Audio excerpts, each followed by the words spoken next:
I look up at the sky.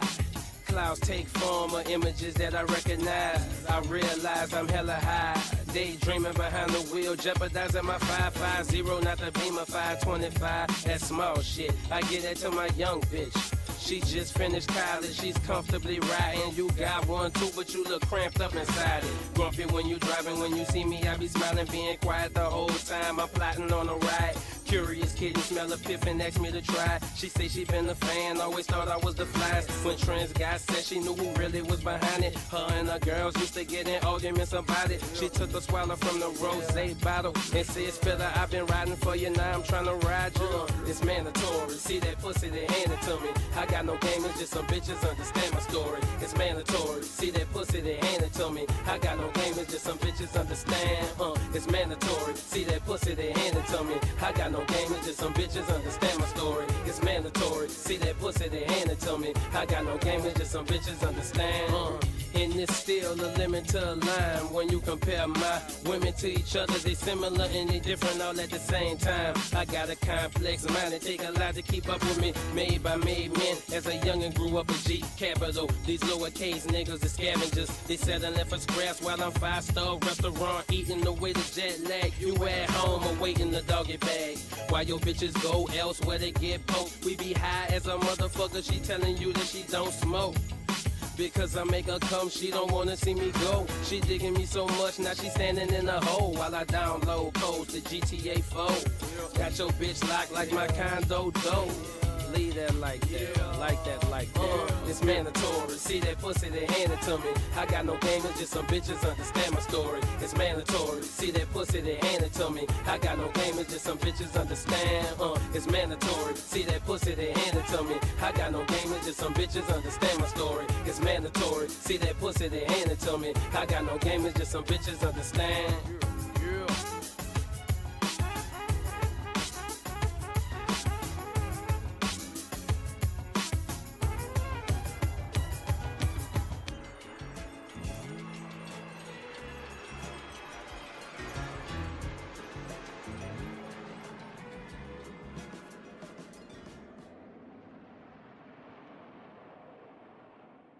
Baby, we'll be starting soon. Just give it a minute here on After Tonight. Gotta take my 4 magic mines, my 3 mosh bars. I'm getting my brain ready for you people tonight.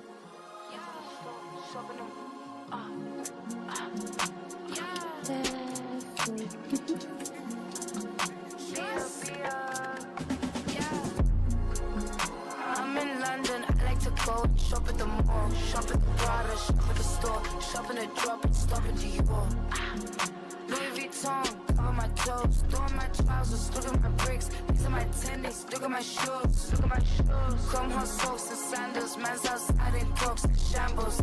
Please talk no rambles, so as they send they bread, I cancel.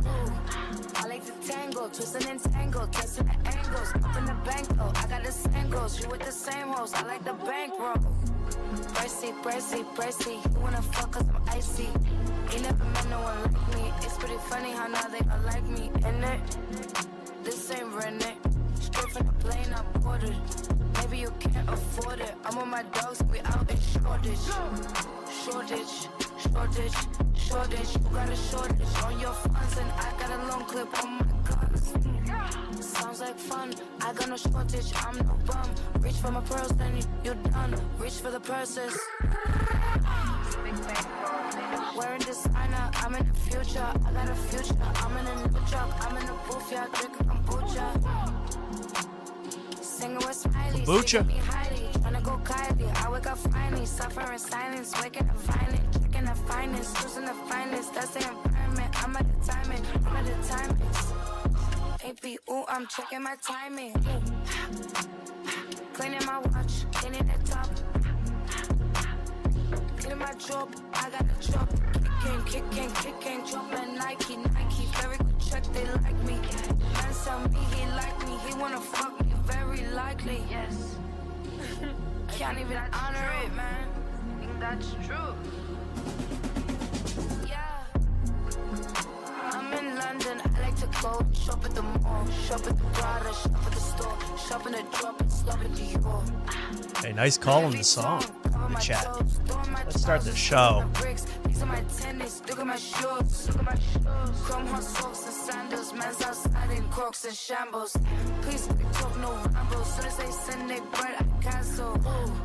I like to tango, twisting and tango, dressing the angles. Up in the bank though, I got the same goals. You with the same hoes. 30 seconds. Plane just landed.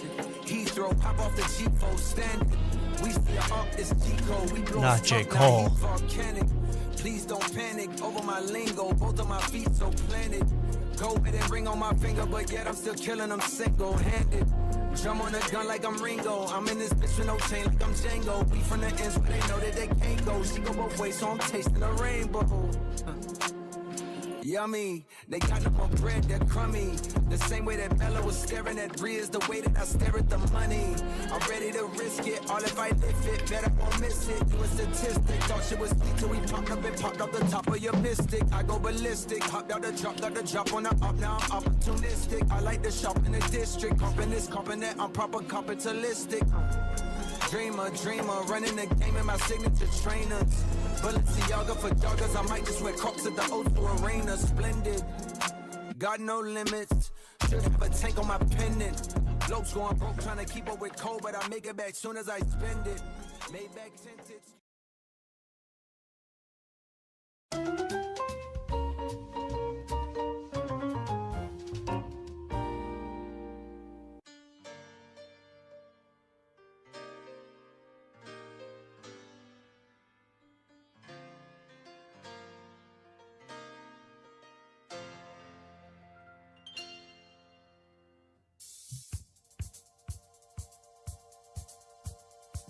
Someone just told me a secret.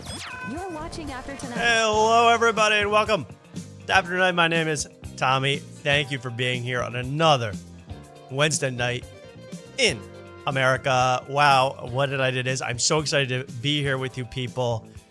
Jeez, oh man, I don't know where to start. I don't know what to do. I don't even know how to act right. I mean, it's really been a tough spree for me. I'll explain everyone. You'll see this first of all. You'll see this little bandage on my head. If you're a keen-eyed viewer, you'll see this bandage on my head. I'm not gonna exactly tell you what happened, but I'll just say you should see the grandma I kicked her at the ass of. I mean, she's looking bad. Something like that. Phillies game, ball. You guys know how it is. Beatings, beheadings. I'm glad to be here. I'll tell you. We're going to get into all the day's news and everything going on. But I'll say, first of all, I first want to welcome, of course. I really couldn't do it without him. Co-host, Mark. Wellborn, everybody. Mark.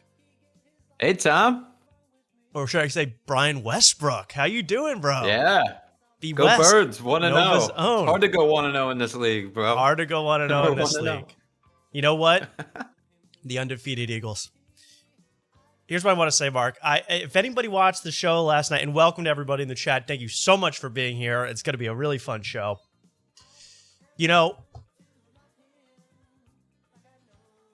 if anyone's going to say, hey, no one said this. No one even intimated this. No one even suggested this. But if anyone wanted to say, hey, last week on After Night, you didn't have your best stuff, Tommy. You just didn't really have your best stuff. You know, I don't know why people would say that, but people might say that. I'll tell you why. I discovered this immediately after the show ended. I think I know a reason why I might have been a little sluggish, Mark. I might have been. I'm not sure if I was, but I might have been. I finished the show, right, it's a 3-4 hour bonanza. I get up. I never took a break. I get up. I walk into the kitchen, and I start to smell something funny. I'm smelling something funny. I'm going, what the hell is that?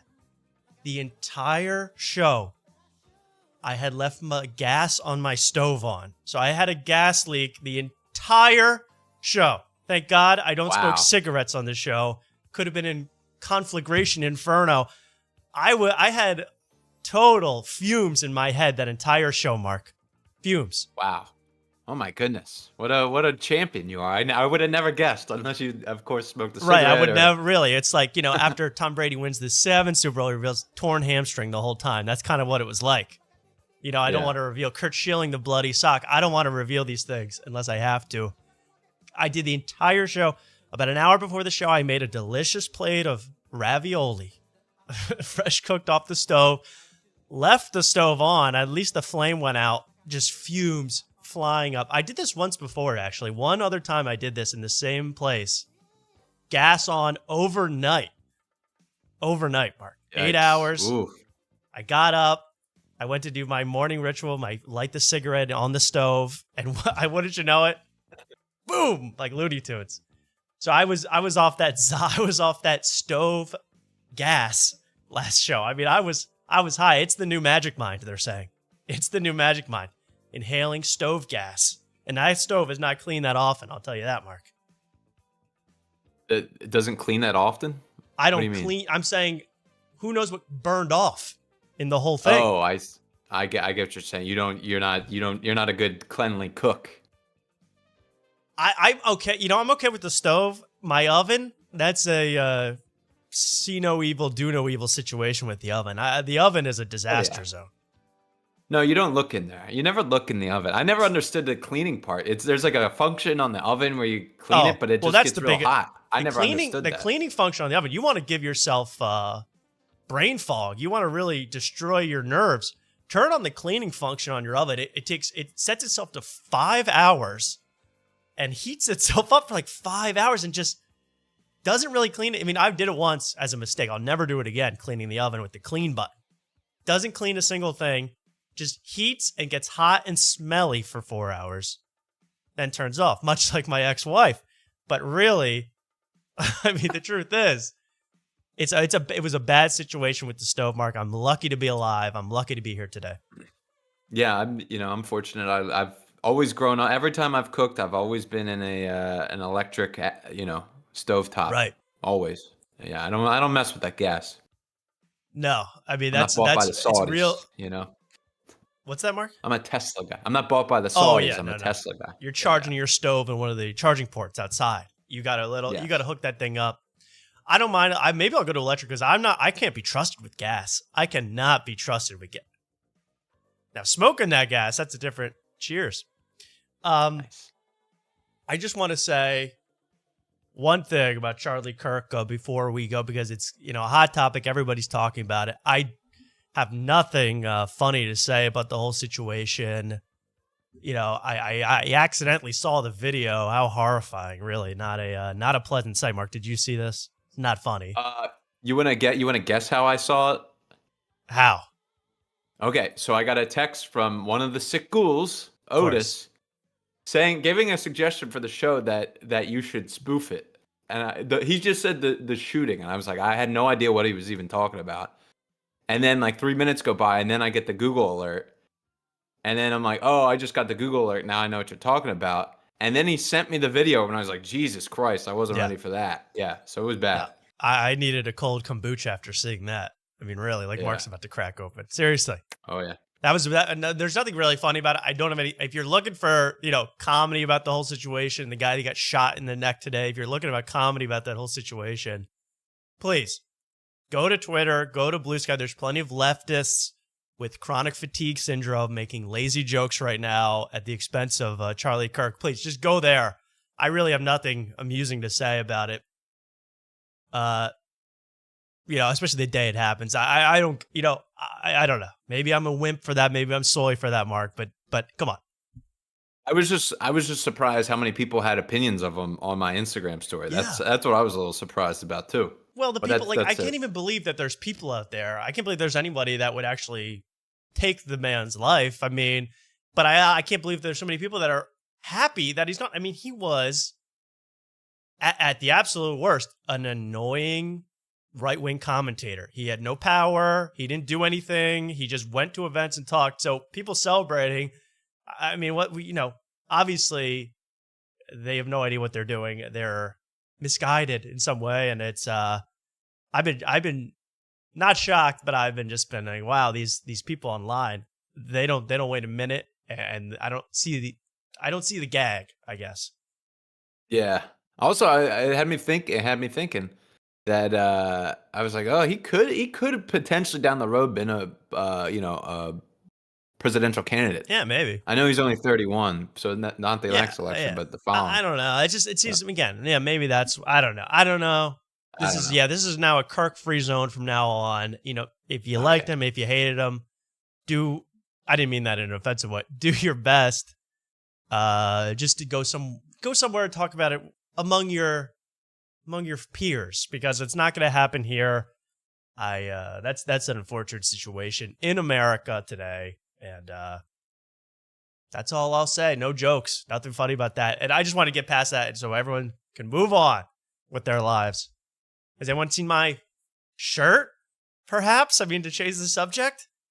I wanted to say something, but I was too distracted. Yes. Like, this is great shirt.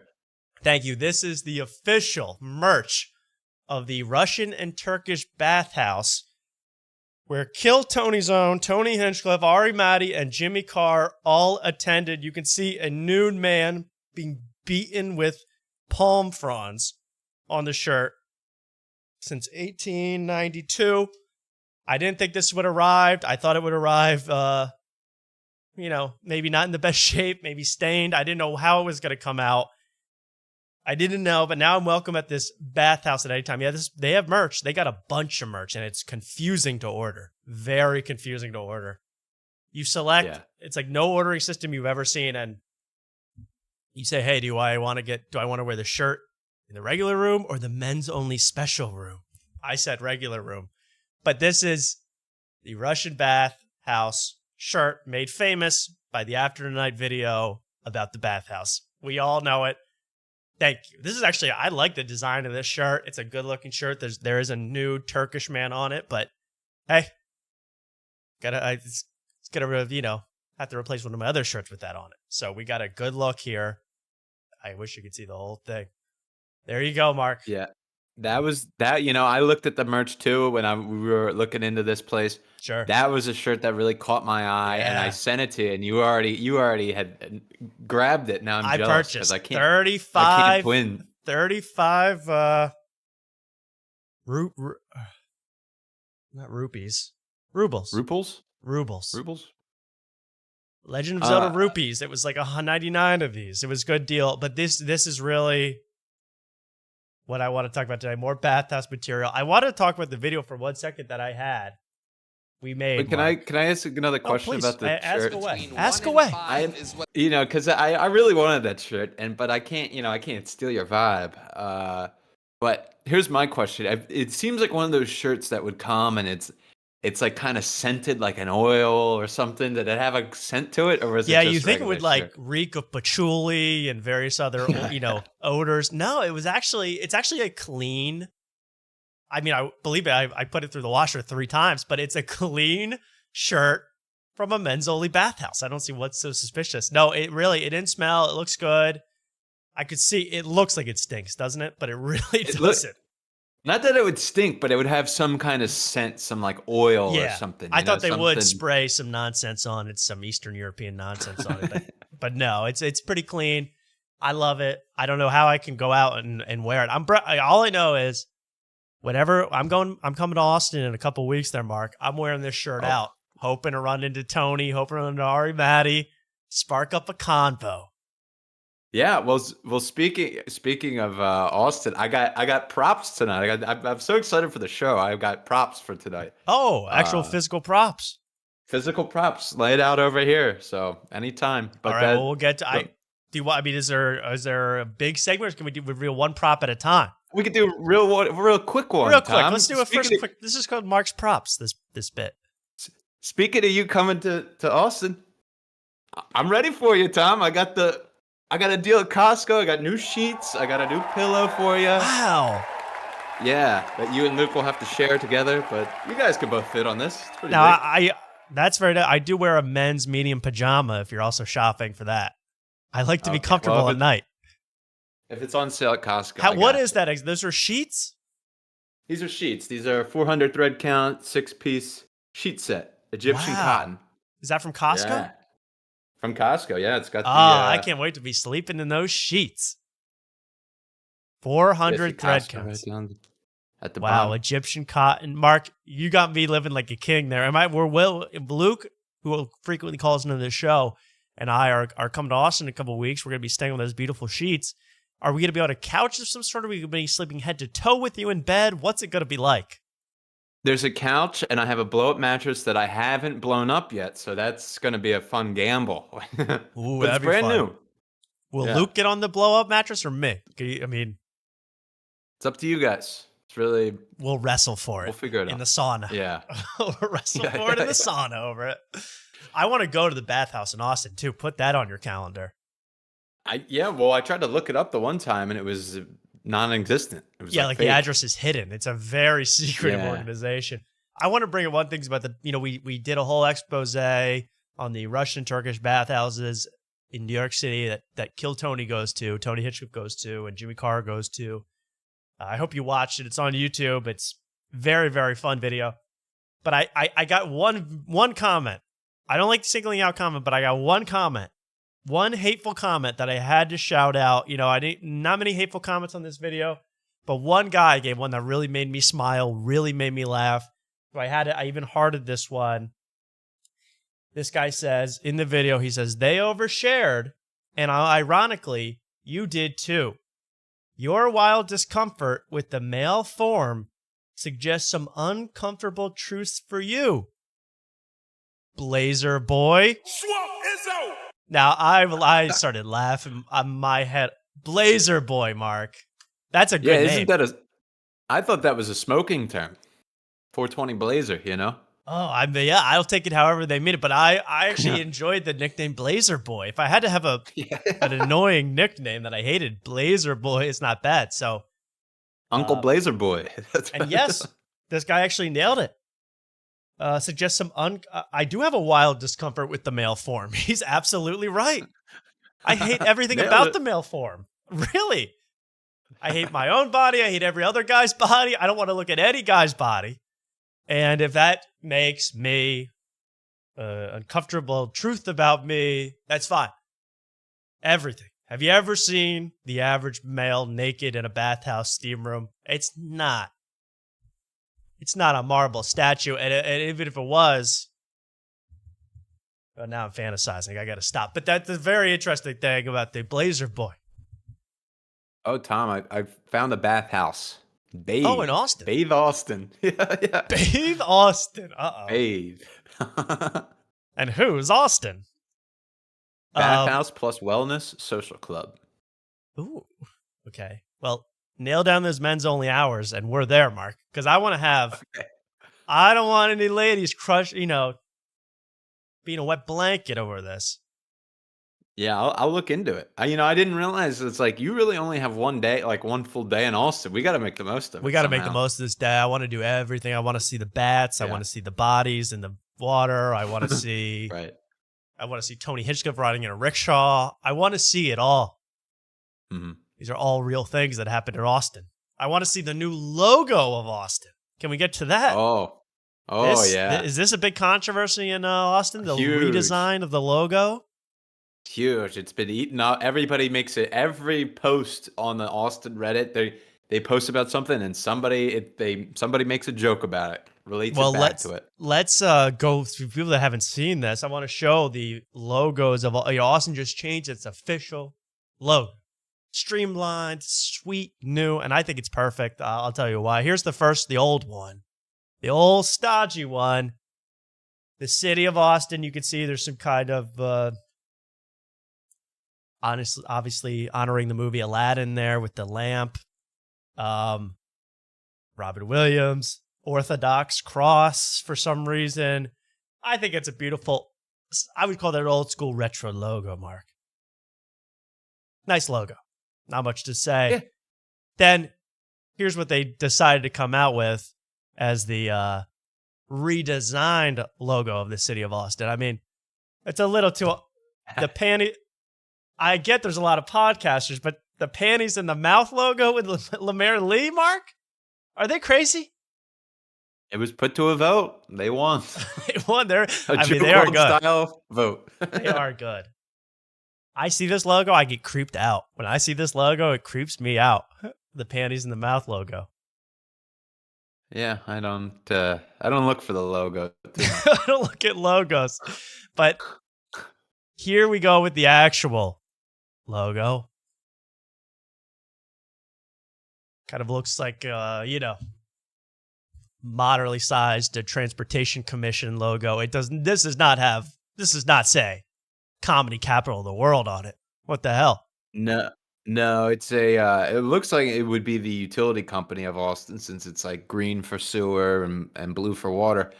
But the people I think are most pissed off about it because somebody from the city came out and said it costs like over $1 million to redesign I it. saw that 1.1 So- mil Yeah. to do. So I 3 think that's why lines. people are clowning on it pretty hard. Like, And what is that? Yeah. Is there, besides it looking like an A? Is it like the rivers or something? What the hell is that? I guess it's supposed to be. I don't know. I didn't look it up, but I guess I guess it would be the river and then plus like the mountain because it kind of Right.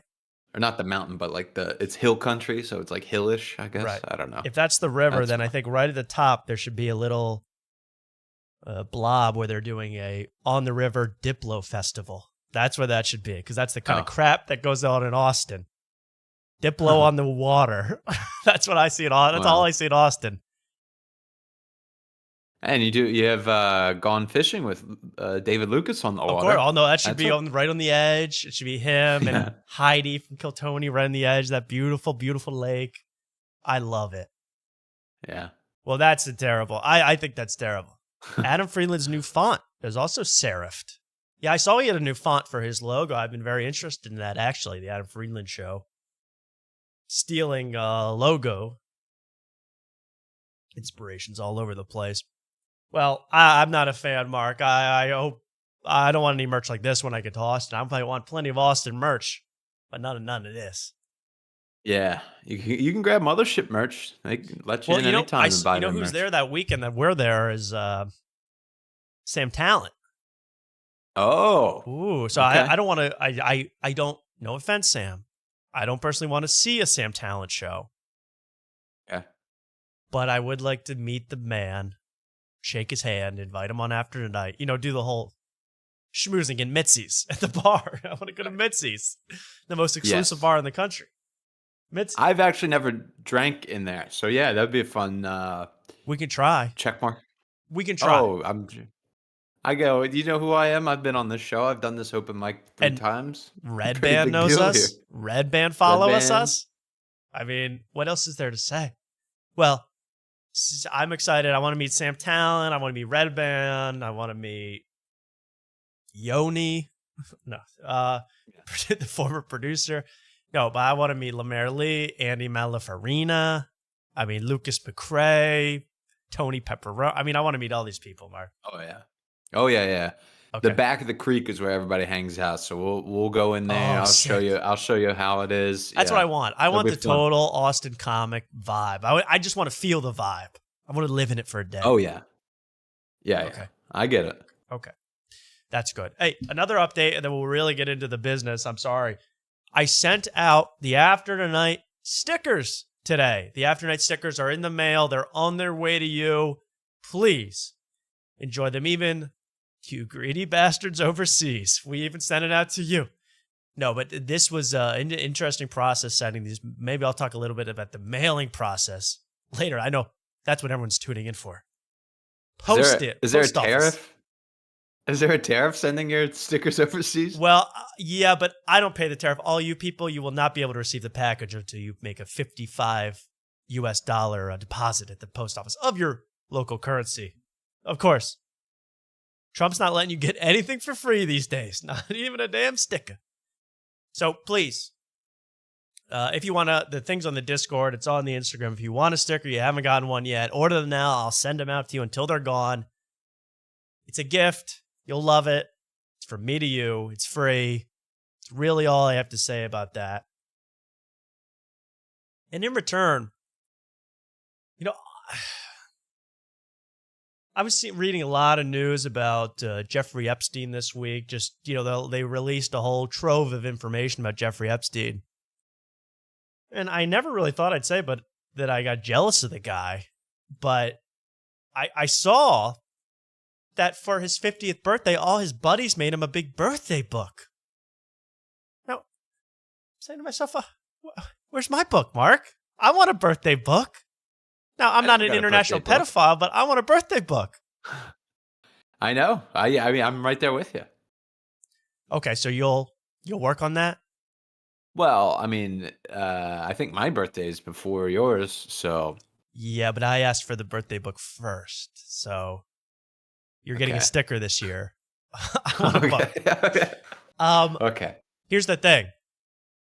I don't nothing sus about it. This is just a normal men's birthday book, but I do want you to kind of Mark when you do write my page.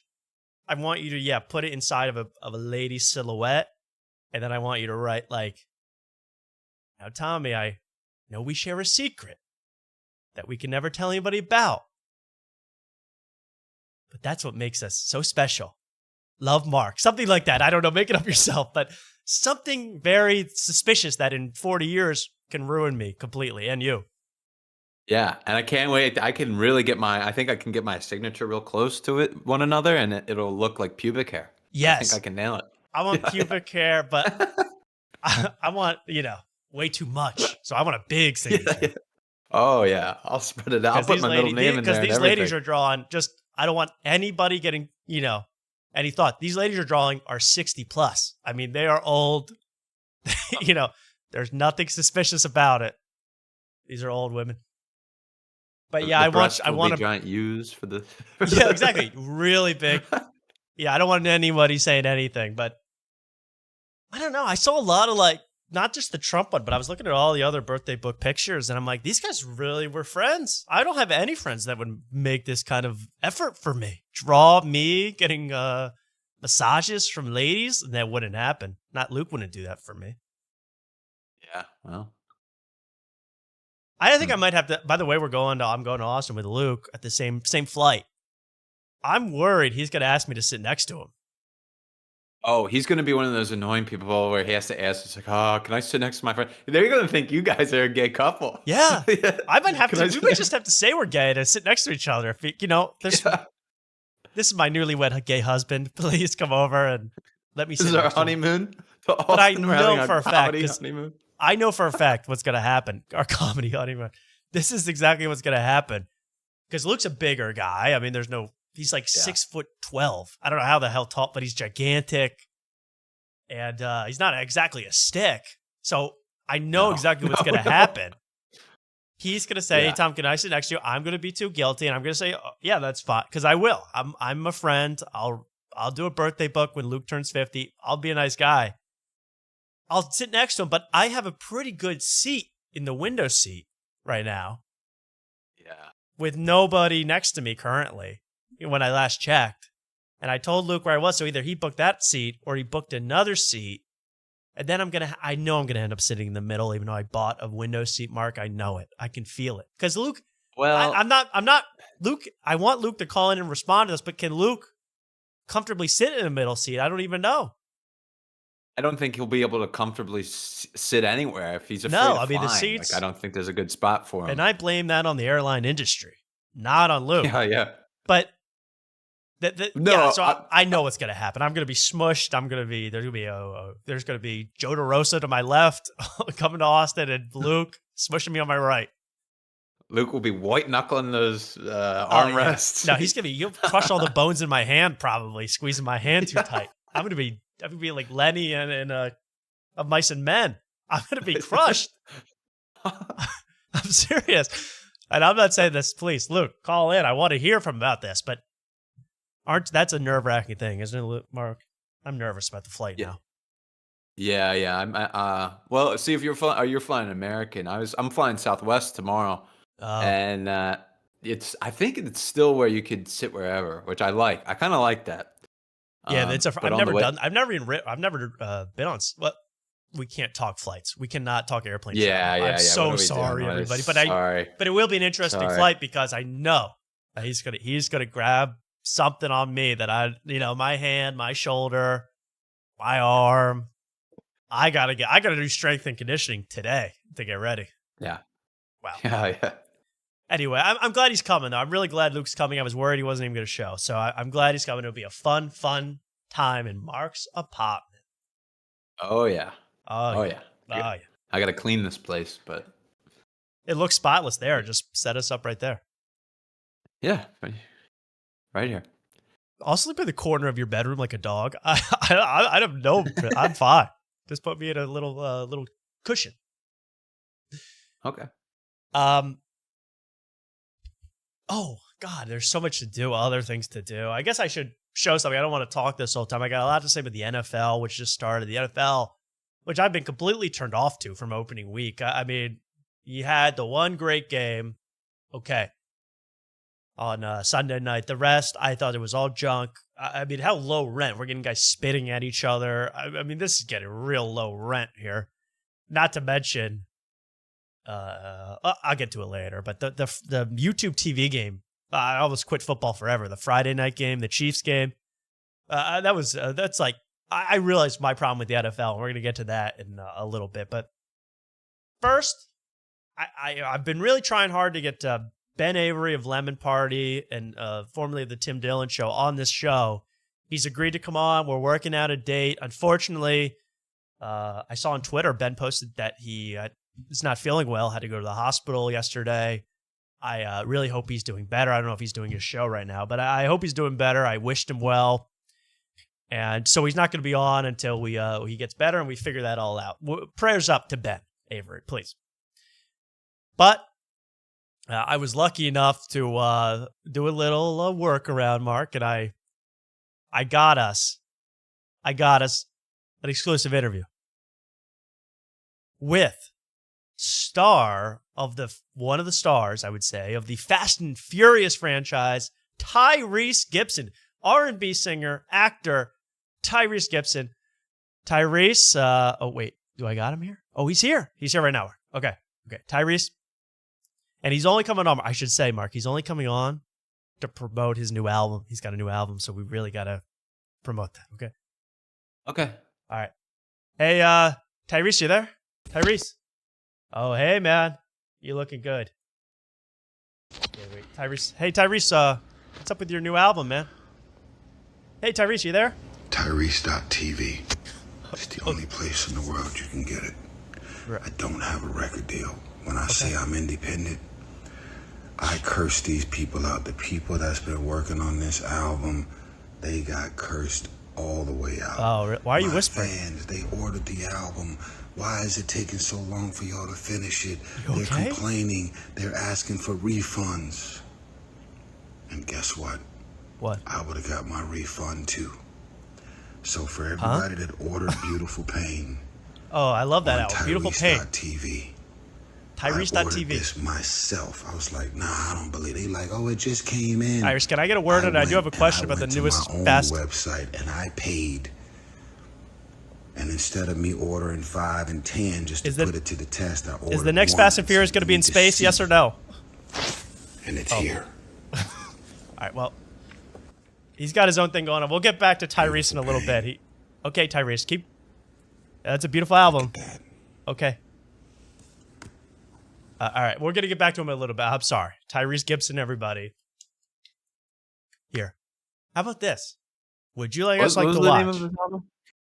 Beautiful Pain, Beautiful Love, something. Mark, would you like to watch? That was a gag, of course. Tyrese Gibson not actually with us tonight. Sorry to confuse you, Mark. R.I.P. R.I.P. Tyrese Gibson. Would you like to watch, though, Tyrese Gibson attempt to work a record player? Would you like to watch that? Absolutely. Okay, here we go. I found gold. No, I guarantee nobody. Every time I say nobody has seen this yet, there's always one person that says, oh, I was just watching Neon cooking creme brulee with Ruby Rose yesterday. I go, what? You were? But today, I guarantee no one has watched the end of Tyrese Gibson's Twitter live stream where he tries to play his new record on vinyl. Let's take a look. This gets good, Mark. This is really, really good. So he's got his new album, Beautiful Pain. It's been delayed forever, and he's trying to play it for his fans. Tyrese, you there? Oh, there he is.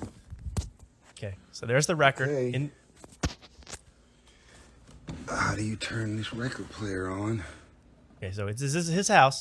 He's got the record on. Where's the power button? Come on. He's got a cheap Victrola. Oh, Okay, it's not spinning yet, Tyrese, so you got it. Okay. Okay. See, I've been waiting so long for the vinyl, I don't even know how to turn this shit on. Hold on. Okay, Tyrese, Plugged you in? got this, bro. What, Mark? Is it plugged in? Plugged I don't up, think so. right? Oh, wait. Oh, it's checking. Okay, he's checking. This is the cheap record player for a guy in the music industry. This is a $40 Amazon record player. But you're gonna get this, Tyrese. Okay, that's the jukebox button. What the hell's going on? Oh, it's on. This guy's released several albums. Remember that. He's an award-winning R&B singer. Okay. You got this, Tyrese. A few more buttons. There we go. I think he's I can pressed watch every that. button. He's pressed every button on the... It's like when you're trying to figure out how to jump in a video game. Come on. Press every button. Come on. Okay. Should we check back in later, Mark, or should we just... Let's check back in later and see if Tyrese is able to turn on his record. That was... we were only started. The saga of Tyrese Gibson turning on his record player. A cheap Good luck, control... Tyrese. It's an, you know, it starts spinning on its own. You don't have to do the needle comes down on its own. Although I got one of those Victrola ones once, or the Crosley ones, and it was the one of the, you know, it's not an expensive model. Didn't work right out of the box. So maybe that's what Tyrese is dealing with right now. But we'll get back to him in a little bit. Our exclusive interview with Tyrese will continue, and I hope we get to hear a little snippet of the new album, Beautiful Heart. I don't know what it's called anymore. Beautiful Pain. Beautiful Pain. Just That's how I'm like- feeling yeah. tonight with this wound on my head.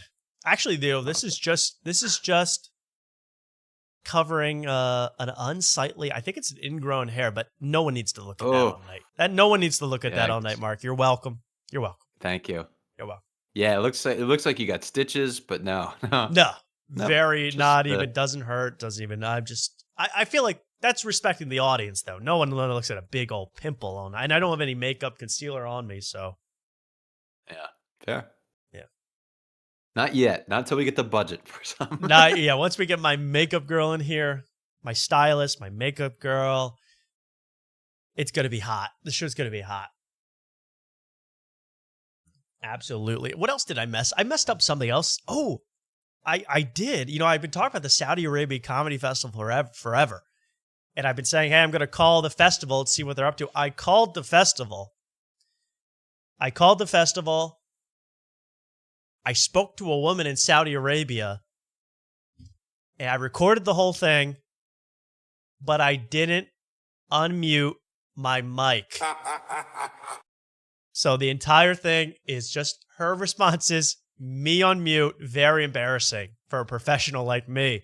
So if we make it to 2 a.m. tonight, I'll call live. If not, we'll have it. I'll just post it tomorrow because I got a call tomorrow. It was such a funny call. It was great.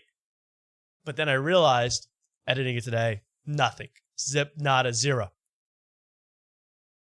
You couldn't put your voice in there and make it sound. I should have dubbed. Remember the I should have dubbed over. Yeah. Yeah, that would have been good. Yeah. Oh well. I got Can we have a snippet of what the woman sounded like? Yeah, absolutely. I'll play you a snippet. Yeah. Absolutely. Yeah. This is me. Horrible outfit too. I don't even know what I was thinking with this. Horrible outfit, way too shiny. Here's what I sounded I like. didn't know you'd be on film too. Yeah, why did I even record myself? Here we go. Wait. There's me talking, nothing coming out. Me talking, nothing, and then you'll hear. This was really funny what I'm saying right here. I would say, hey, don't you think that Andrew Schultz should convert to Wahhabism? Really, I don't know about that, but See, and then she goes, I don't know. It was perfect. we cannot give you any answer about this inquiry. Oh, see, stuff like that. All the whole time, Nice. it was awesome. But unfortunately, totally mute. Highly embarrassing, again, for a professional broadcaster like myself. But we'll fix it in post. We'll get it. We'll run it back. It'll be good. Right, Mark? I could see We'll that. Get it done. Yeah, I could see that ingrown hair there forming. That's also true. I should not have even shown that. Ingrown hair. Yeah, And sorry. I look 10 years old. People are saying, not a good. Why did it even play that? Why'd you peer pressure me into that? Yeah, Horrible I don't know. decision by me. Sorry. That was horrible. That's a call center. No, well, she knew about the Riyadh festival. She was ready to talk about it. But I found I found a better extension. So the next call will even be better. Someone actually will have to listen to my complaints about the whole thing. So we'll be good. We'll play. I couldn't believe it when I saw it this year. I'm like, I spent and the call that costs like $4 in tokens to even call Saudi Arabia to do that. So now we're gonna run it back. God, man, sometimes must have been that. I must have had another gas leak. Yeah, all that money's going right into Tim Dillon's pocket. Seriously, that went all to the Saudi government. That's yeah, right. That's part of Tim Dillon's $375K. Or Sam Morril's $5,000. I'd love to know what Sam Morril's making. I need to know. Why don't we talk a little bit about what I found out about Saudi Arabia in the newest We Might Be Drunk.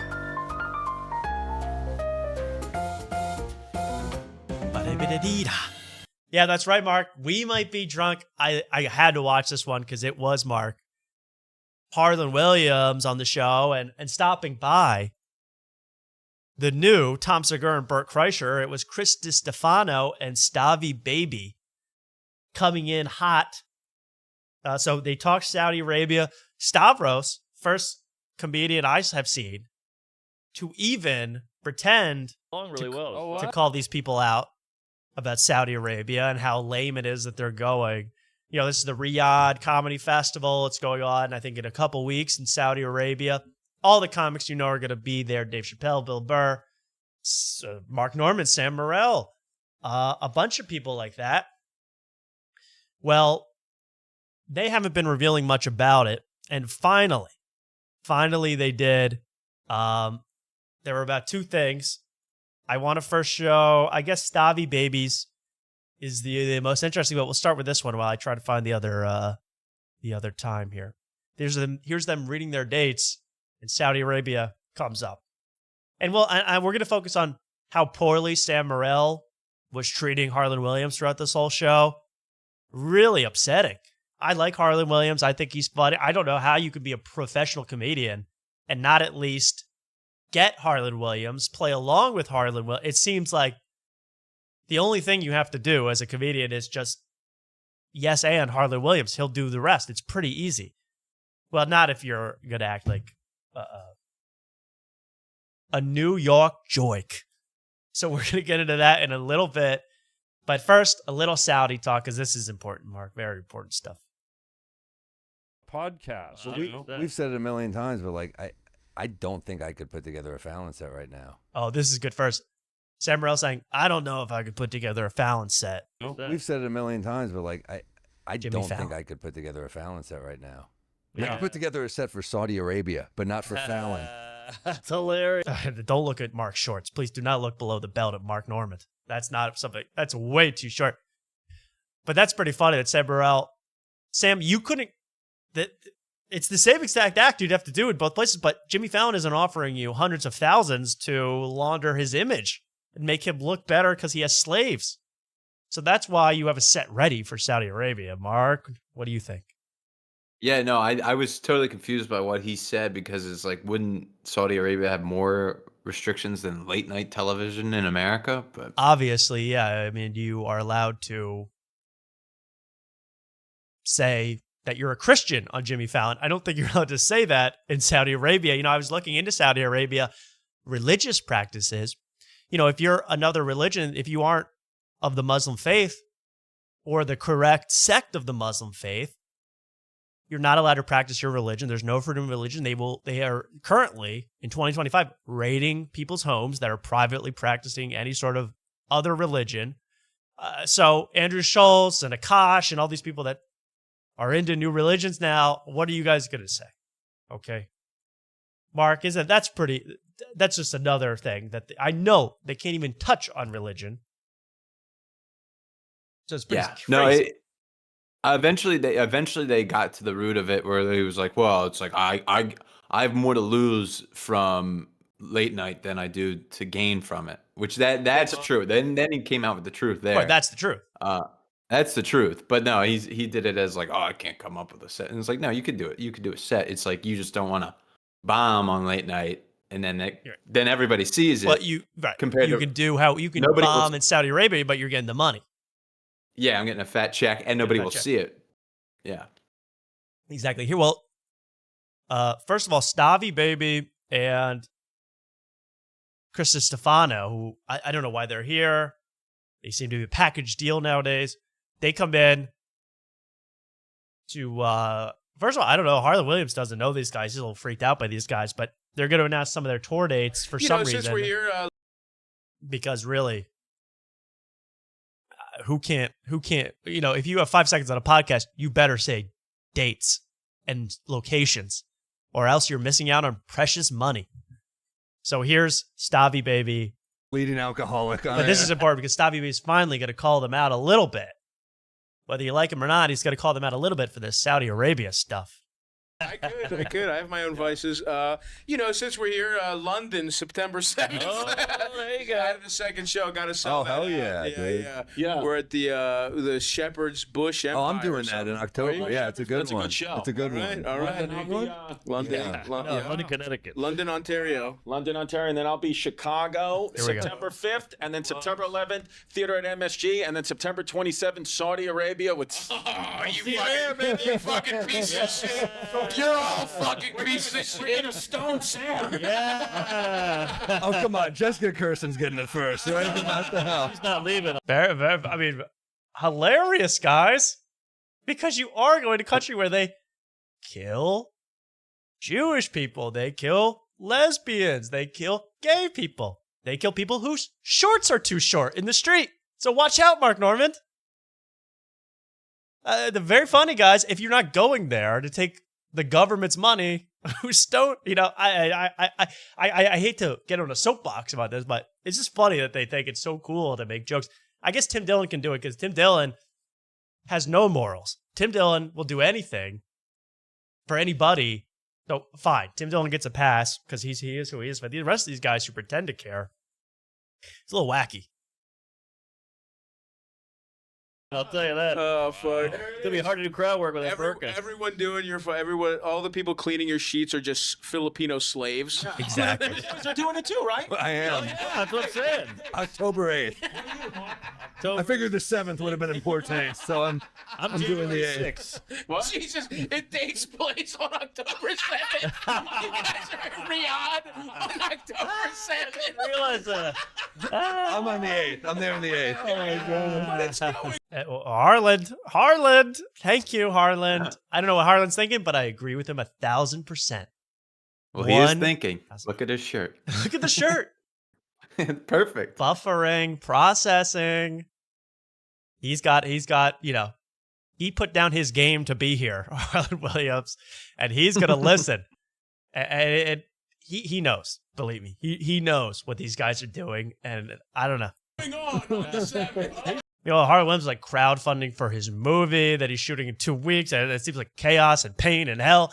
These guys getting $500K to do nothing for one night in a hostile foreign country. It's insane. I love Harlan. All right, well, there was but they have no shame, so it's not even worth pretending to shame these comics. You just make fun of them because they have no shame. They will not be shamed into anything. The best you could do is call Saudi Arabia until they cancel these guys' thing for being too offensive to Saudi Arabians. I think that's the only way to do it. That's what I'm trying. Well, let's skip to let's start from the beginning of this because I just want to start from the beginning. There's more Saudi stuff, including the worst moment. Get ready, Mark. Get those piano hands ready. Do, re, mi, fa, sol, la, ti, do. Even though it's the middle.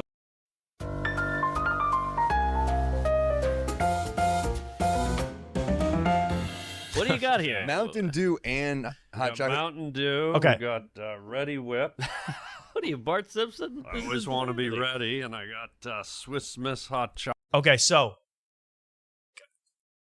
Harlan Williams Everyone knows Harlan Williams is goofy and funny and silly and crazy. He goes on a show called We Might Be Drunk, where the show used to be every time you show up, you get a custom alcoholic drink. Now every comic in America is sober, so they don't do that anymore, but you get a custom alcoholic drink.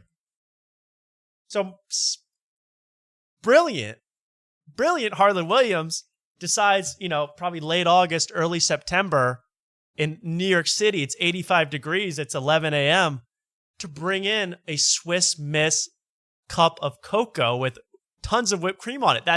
To me, that's hilarious. What's not fun? What's not to already get about that, Mark, right? Right. These guys think he's like so into Swiss Miss. They think he's like a Swiss Miss fanatic and that he is so weird. It's a joke. Chocolate. Whoa. And you're going to see, I just don't know how you can be a pro comedian and be this bitchy to Harlan Williams, who is fun-loving and goofy and obviously kidding almost every time he opens his mouth. It's the middle of the summer. Let's keep winter alive. You don't see a lot of gray-haired dudes drinking Mountain Dew still. I respect that. You got the same rider as Kevin Spacey. Yeah. Wait, what? Well, he's got a couple. I love Harlan Williams, man. He doesn't get. I love Harlan. The little boys around. Oh, gross. Well, to each his anal. Well, then Carol Channing. They make fun of this drink forever, but then who's the only person to drink it? Cookie and sweet addicted Mark Norman. Ah, Cookie. Of course. He actually wants the Swiss Miss. I thought that was pretty funny. Yeah, we were out of there. Never saw him again. Since. Jesus. No, I'm just kidding. You've never had Mountain Dew, guys? Of course I have. I love Mountain Dew. I like Mountain Dew. Okay. Is that your soda? I feel like I'm getting a little blowback here. No blowback. Kevin Spacey again. But yeah, enjoy. I want to taste that frothy delight. We've reached out multiple times to have Kevin Spacey on. All right, it's not even worth showing, but he drinks the frothy delight. No, I'm just kidding. And then he, not only does he drink it, he says, hey, can I have another sip? And then he hogs it the rest of the show, drinks the whole damn thing. I just thought that's funny. He also admitted that he was sick, and now he's like taking. They're all sick. They've all just been around a million sick people. That's probably why Harlan didn't drink anymore. This damn hot cocoa. No, because you're slamming back tuberculosis-filled shots of this crap. All right, here we go to some a little bitchy stuff. I just thought weird that you can't love Harlan as much as everyone else. Piano, because I thought he was the piano man. Like I picture him. We're talking about Billy Joel.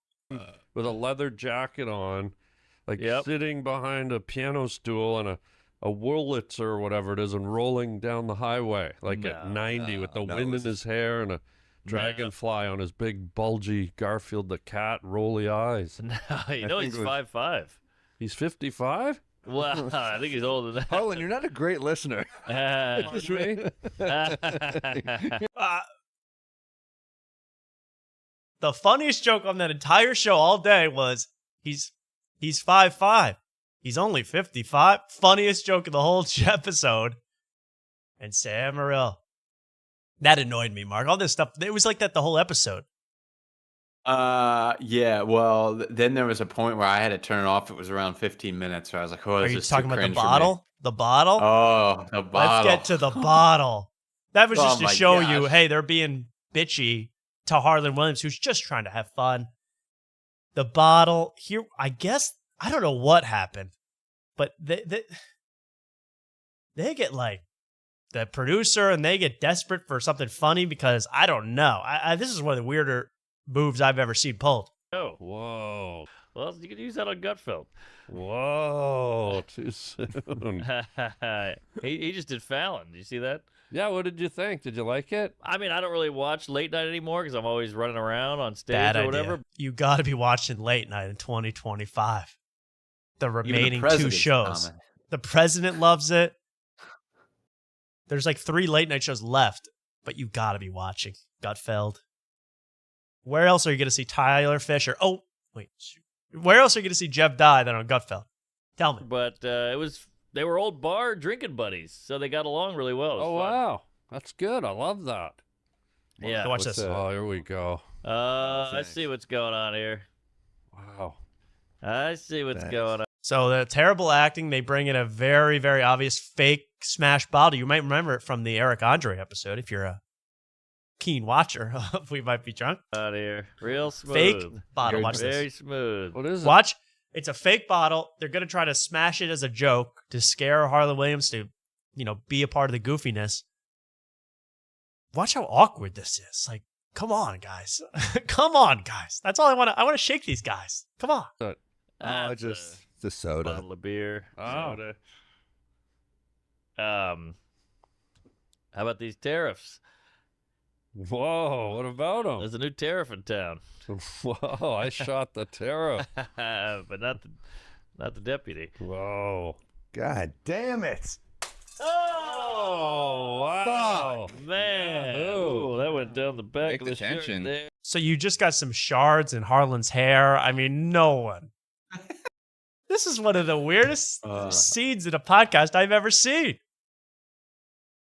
Yeah, it was very desperate because if you wanted to do this gag earlier, you just leave it on the table so it's not very noticeable. But he brings an empty, but the producer stops the middle of the show, or not even the middle of the show, kind of the beginning when they started, to bring an empty bottle to put it next to him, and then they both say the wrong thing.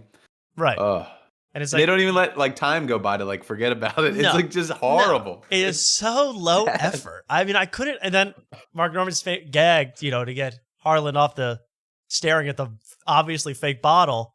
So, tariffs, huh? I mean, where is the life in this show?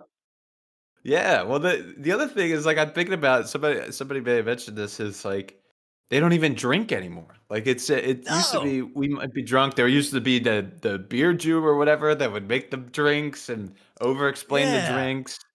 And there's some energy, at least when they drink. At least they get, rambunctious. This is and they talk drinking stories or something. And then they were saying how they can't even get on Hank Azaria because he's a big sober guy, and even going on with the name, he doesn't want to come on. So it's but they're not even drinking. So you might as well just change the name, change the whole thing, blow it up, start it over, blow up the whole show, guys. Because I don't know the theme anymore. I don't know what's going on. I would just call it We Might Be Sitting Around. I mean, what else is there going on? We might be sitting on couches because 99 bottles of beer on the wall, and we Sam might be just threw one. We might be smashing fake bottles. I mean, there's no look at this throw again, and then we're gonna get to maybe the most cringy moment I've ever seen from Sam Morril. I'm sorry, Sam, if you're watching this, but I really cringed. But watch the bottle throw again. Bad enough. They don't want to commit. I don't know why they don't want to commit to being funny with Harlan. They were the whole time they were a step back. Not the deputy. Whoa. God damn it. Oh, wow. Man. Oh, that went down the back of the tension shirt there. Sorry. Anger management. All right. Sorry, that tariff joke really got to me. Now, let's say we were going to do Kill Tony. Move on. What the hell is going on? Dude, this is why Harlan. I love Harlan because it seems every time he's on a podcast, somebody else has to overreact, overdo it. Someone goes way wrong. Yeah, he's great at this. I don't know how he puts these people. I mean, I don't know. He put these people in impossible situations of their own creation, and there's just no reason, guys. There is no reason to do any of this. And the instant move on, the poor acting, the non. Let's redo this whole thing. I'll come in as a producer, really. I will. Call me Tom Accuse. I don't care. Bring me in there. Let me do my magic. I had something else to say about this whole situation, but it really is unbelievable. While I'm trying to remember, because there's something else important. Let's go to, I thought this was the most cringy moment I've ever seen in a show. And my favorite part of shows are the plugs.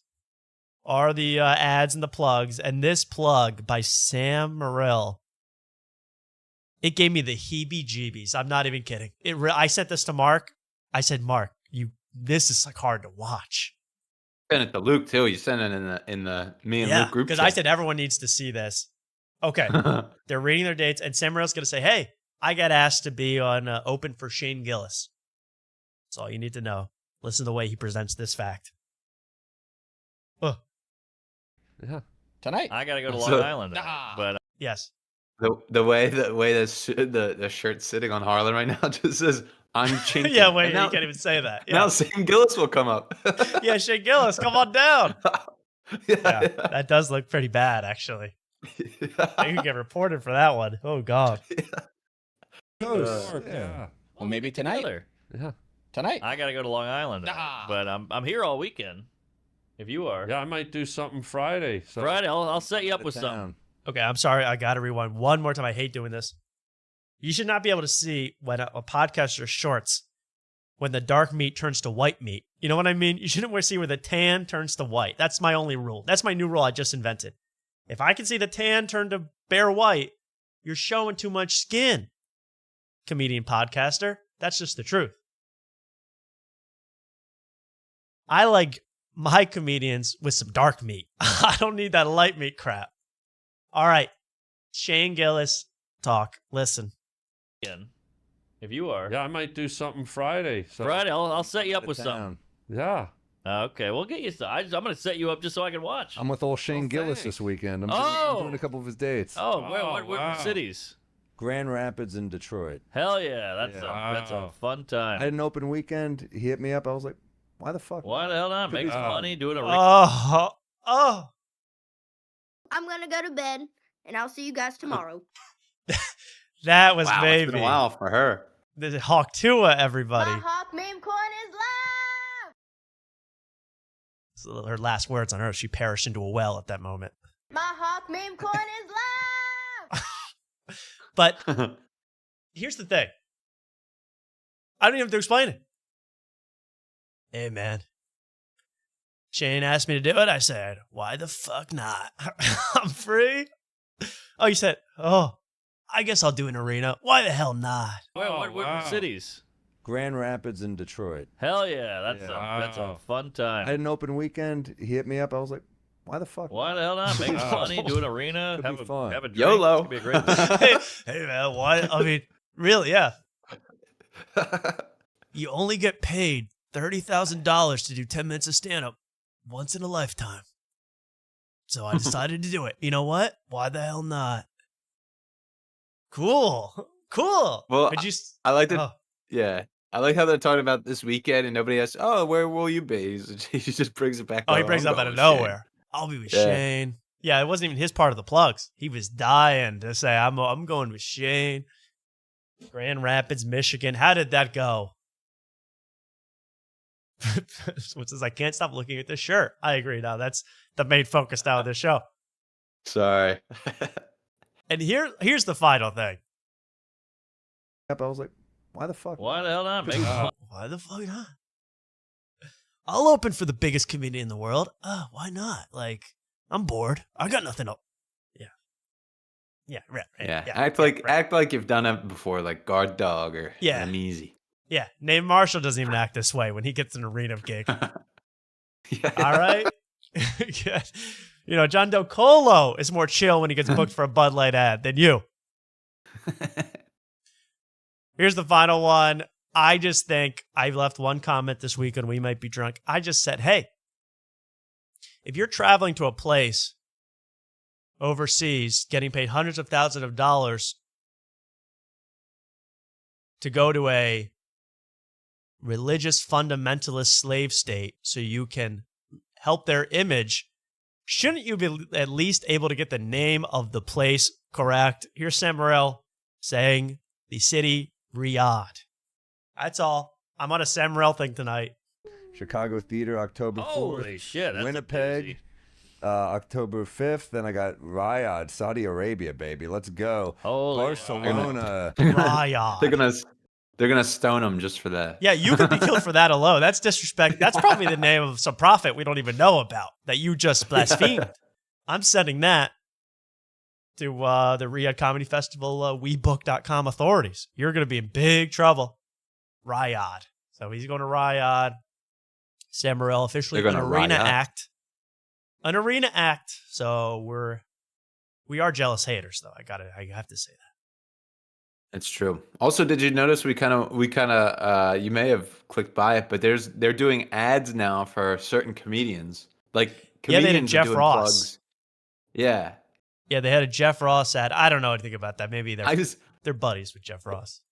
I know, but I was like, I thought it was like an ad through YouTube, and I was like clicking through it, and I was like, what's going on? No, I was like, this is still the show. What's up? What Yeah, the I know. hell What's is going frightening on? to see all yellow Jeffrey Ross. Not something I want to see on my Mondays. Well, there you go. We might be sitting around. The new name of the show. Congratulations, guys. You had Harlan Williams on, one of my favorite guests. I thought low. It's the problem with these podcasts. It's low effort. And New York comedians, I don't get it. I mean, you guys have you got nice conditions, a lot of guests, nice things going on. I guess I really am sick, though, of the Austin podcast, Mark. I've been watching these Austin podcasts. I'm like, I talk about all this stuff. I talk about We Might Be Drunk and all this stuff because it's funny to me. It's interesting to me. It's what I want to talk about.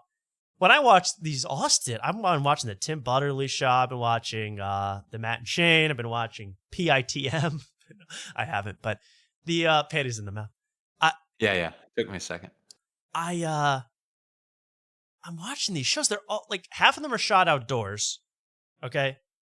Which every episode of Tim Butterly's outside, which I'm like, Tim, it's 95 degrees in Austin, Texas, in the baking sun. It's like I'm watching a bunch of tired 40-year-olds try to remember what they saw on Twitter this week. That's all Austin podcasting. I mean, they're all tired.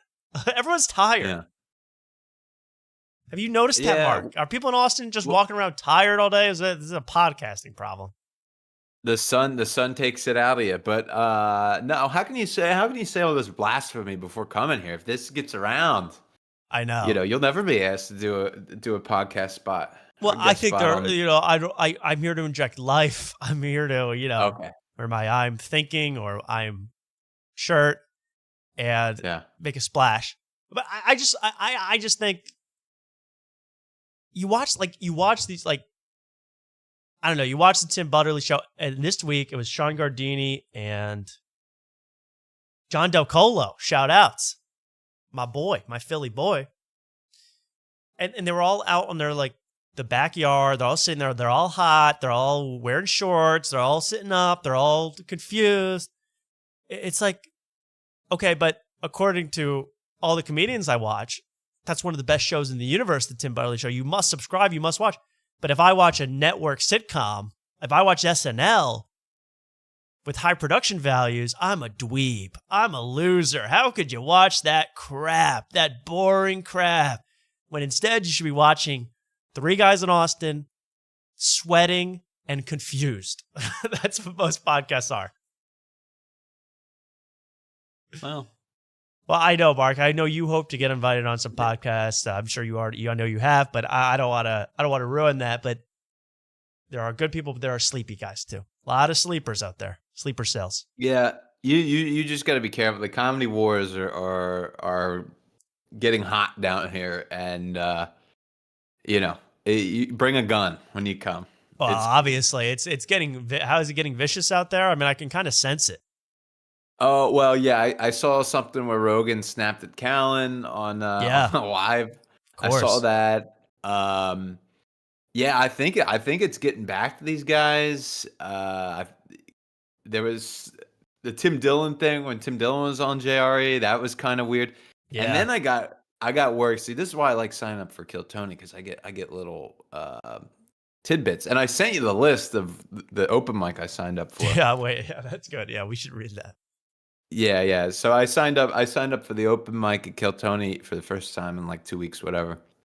And the people they put on it, I won't even get to it until you get the picture. But yeah, it's completely. It's apparently it's not like random anymore. They're just like putting the people they want on there. And then I heard I got a little birdie in my ear that somebody got a call back at the mothership, which is like if you do well enough on the mic, they call you back. They want you back in for like kind of on your way to audition. Okay. It's a woman that's been on Kill Tony, and people may know her. Do you have any guesses? I was shocked to hear that this woman got a call back. I couldn't guess, Mark. You got to tell me. You can't. It's the woman that was on the show that was at January 6th.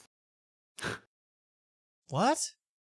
Yeah, the Karen Jones, like Oh, the older Karen Jones, woman. the old lady.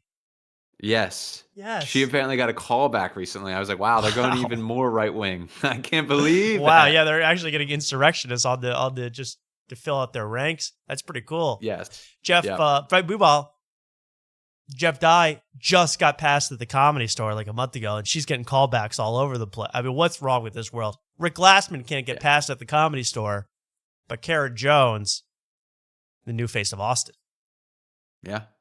I want Karen Jones' wrinkled insurrectionist face as the new logo of Austin. We got I a want her to be the door right-wing guy. nut try to do comedy here. The new logo. Well, I want her to protect the mothership in case of I do too, insurrection. actually. I'd like her to be a sentry posted up. Well, here we go. Mark sent this to me. This is just to show you what's going on in Austin and, the kind of the, I don't know what you want to call it, gimmickification, carnival aspect is increasing in Austin, Mark, you would say? Yeah, things are getting crazy, I think. It's Things are about to implode. Well, yeah, I'm excited. Hopefully I'm there for the implosion. Double week. That's what I think you're gonna time this well because it's kind of been. I think it's boiling. We're not to the boiling point yet, but it's boiling. We're close. For sure. We're close, and that's It's why simmering, I should it's say. more important to get guests than ever. I know this is going to get hot. I know we can really, really exploit this to our benefit. I can't wait. But here we go with the Comedy Mothership open mic. You have to sign up, and only a few get selected. I just want to read a few select names on this list, hosted by Lucas McCrary, who seems like a funny guy. I like that guy. I see him on Instagram. He's funny. He seems cool. Here we go. Leading off, this is just to show you what's going on in Austin. We got Timmy No Breaks, Tony Pepperoni, Big Stinky, of course, played by Mark. Yeah. The clown. There's a literal clown now. Jarvis, the clown. Okay, there's a lot of guys. And here we go with the mothership. Coming up first, your opener, Crispy Bacon. That's with a K. That's with the K. Do you know Crispy Bacon? I don't know crispy bacon. Okay. Yeah, he sounds delicious. Then you get number 5. This is a good one. Maybe this will go with the first. Pickle. Pickle. One name like Madonna. Pickle. Do you know Pickle? I don't know pickle. I'm sorry. I'm out on the food groups at the mothership. Yeah, really. Well, whole damn 5 courser here because, well, that's really the 2 highlights. You get Joe Jacks, not really the other names, but then you get number 15 up, Freddie Duless. Freddie Duless. Now he sounds funny. He sounds urban. I like the sound of Freddie Duless. Yeah, well, I figured out who that. There was somebody bragging to me that they did well at the mic, and then I realized it was him because I looked down the names. I was like, there's not too many names that I would think are. Well, that's because you know what they call him African-American. that when he comes off stage. They go, Freddie, you gotta do less. You're burying me, bruh. Oh, I thought you said you're running the light. You gotta, yeah. You actually have to. You have to do less. You got to get out of town. We don't want you here anymore. You're stealing Pickle's shine. I mean, you're stealing everything that we love. You're basically doing Pickle's act. And Crispy Bacon's starting to get jealous, and Tony Pepperoni has banning you from the mothership. I mean, this is where we're getting to. I mean, it's gonna be like characters you only see named in Hey Arnold, like this. These are crazy characters and Rugrats. I mean, these are crazy, wacky characters. Amazing, Mark. So that's pretty amazing about Austin. What's happening, and we have a lot more Philly guys just streaming into the town. It's really, really getting serious down there. It's really Philly too down there in Austin. Yeah, it's gonna get good. I think it's gonna be fun the next couple months. Oh yeah, I absolutely cannot wait. We're gonna have a blast. I'm gonna be again. Can you set up appointments? On Saturday, I want to meet Crispy Bacon, Pickle, and Tony Pepperoni, and Freddie Duless if I have time. So Yeah, can you, Yeah. Trust me. I already put out feelers. I go, hey, anybody, let me know. I got boots on the ground. I go, let me know the shows this weekend or that weekend you're coming. I don't want to meet anybody with a real name. That's my one No. rule. No one Okay. with their actual Christian name I want to meet. I want to meet characters only. USA Network. Speaking of We Might Be Drunk, I got to show this because for the first time ever, they finally revealed the idea for their big movie. I've been dying to hear highlights of the, they wrote a movie. Sam Morril and Mark Norman wrote a movie. Before I forget about all this, let's go back. Remember to See You Later was very good, Mark. They finally referenced their movie, talked about what their movie's about. Harlan just made a movie with his own sweat and blood and urine by funding it himself and doing it in 3 weeks and doing 12-hour days. And these guys want to do it real easy, real simple. Look how simple they want to do it. We might be back to We Might Be Drunk. And I wanted someone did say something funny when I was reading the list of comics in Austin. They did say something very funny. They go, "That's a menu." That's true. The Comedy Mothership open mic list looking like a menu. And I don't want the big stinky. Don't serve me that. No, I know. Maybe I should have went more food oriented, or Yeah, real, that's the it was thing. either go more food or sound more ethnic. That was Right. yeah. Should have done Oh, well. like Ham Bone Jenkins. So get a little bit of both. Get a little bit of both. Yeah. A little bit of That would have been great. Best of both worlds right there. Okay. The movie details. Wow, what a movie. I just think this, whatever, but it's pretty ironic what the movie's about, given that these guys have their own liquor called Bodega Cat. Okay, watch this. Stavros is anti-fatter. Is he? No. All right. Remember to See You Later was very good, Mark. Thanks. We were talking about the movie. That's Yeah, what we were. I want to hear about your movie. What's your movie about? Can you say? Or? Yeah, what can we say? Yeah, it's the brief thing is we're liquor salesmen because we have our liquor and we're. So it's a documentary. You guys are liquor salesmen. That's how the liquor industry considers you. We're struggling with the business, basically. It's loosely based on what we're going through here, but we're not comedians in it. We're just liquor salesmen. So what's the hook? What's the objective? Well, the new generation doesn't drink. They all vape and, are queefs. Okay. Neither do you guys. So we're like a couple, Yeah, right. No one here is drinking. No one here is enjoying a drink. And we might be drunk. old school douches who try to come back in there and sell some liquor. And it's not going great. He meets a lady, and we got to figure out how to finagle the business and get back on our feet. There's a lot. There's a lot. layers. We're not good at pitching. Who's going to get the girl? Which one is going to get the girl in this picture? Sam or Mark? It's gotta be Sam. I mean, he's single. Am I right? It's the only And I thing that just makes opened sense. up for Shane, so obviously she's going to want to be with me. The script is good. It's a good script. Yeah. It's really a joke bag. It's a vehicle for the and it for the shoots humor. in New York. Yep. Yeah. And we got Stavros, Attell, we want Colin Quinn. We got some ideas. You got your locations? No. Okay. Well, we're gonna sell it first. Does a lot of it take place like in the liquor store, or in a bar? A lot of it's in a bar. Yeah. Oh, so you're selling? So I don't understand this. They are liquor salesmen, but most of the movie takes place in one bar. Shouldn't they be in a bunch of bars? Shouldn't they be at a headquarters? What the hell is going on? One bar, like Always Sunny. Cheers. It's called Cheers 2. Liquor in the bar, not a liquor store. We're trying to get the liquor in the bars. Oh, and we're so doing it you're a ourselves. We liquor don't have a salesman, yeah. distribution or anything, so it's okay. Yeah, we're kind of. So you're not partnered with Ambev. We got no deals. We're flying low. I haven't sold the movie yet. No. But Oh, we're okay. meeting today with a financier who looks promising. Oh, good. What's see. your budget? I don't know. Epstein, anybody? Financier? Ever since Epstein, I hear the word financier, I think big trouble. Big trouble. You're meeting with a New York financier? You know what that shit mean, right? That's never good. But there is one fun thing coming up. So the movie's about liquor salesmen, which they already are, true to life. 3-5 mil. 3-5 mil. 5. And you want to shoot in New York? Yeah. Okay. But hey, if it's like So Harlan's like, no, that's not going to happen. It costs a lot to shoot a movie in New York because it's the greatest city in the world. So, of course, it costs a lot to shoot in New York. Harlan shot his movie in, like, Ontario in the middle of nowhere for no money. That's how you're supposed to do it when you have no money and no budget and no funding and all that. Not these guys. Hoboken, that's great. Yeah. Piece of shit.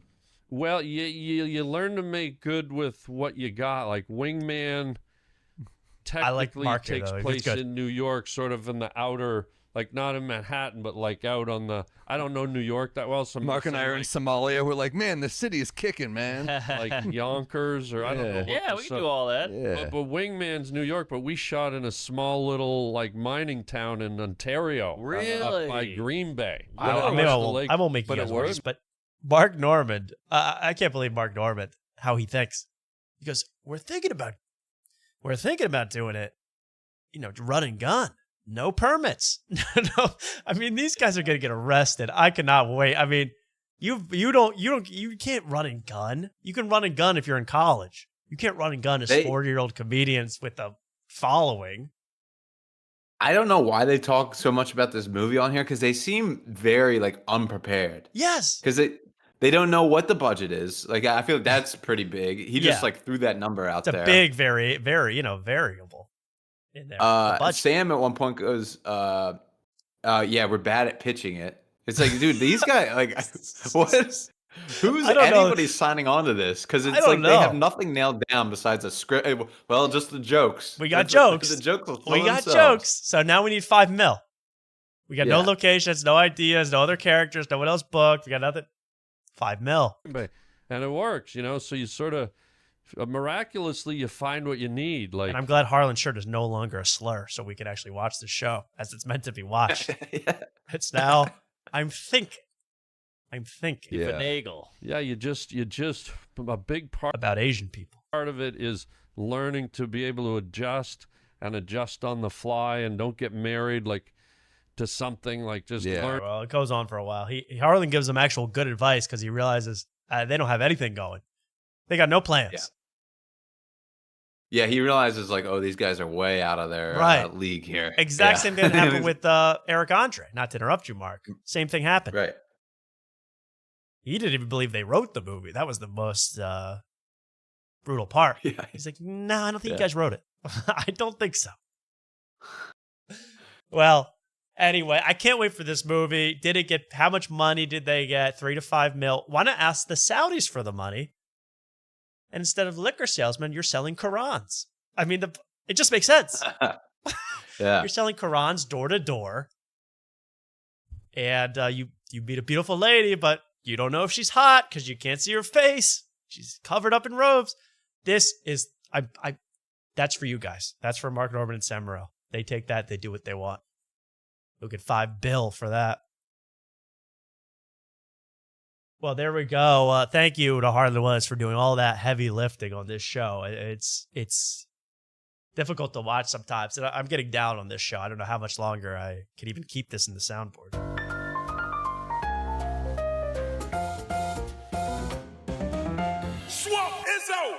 Okay, move on. We might be drunk. Get the hell out of my face. Well now, this is getting interesting now. I got Cenat news. I got Tyler Fisher news. I got Subway Takes guy news. Joe List.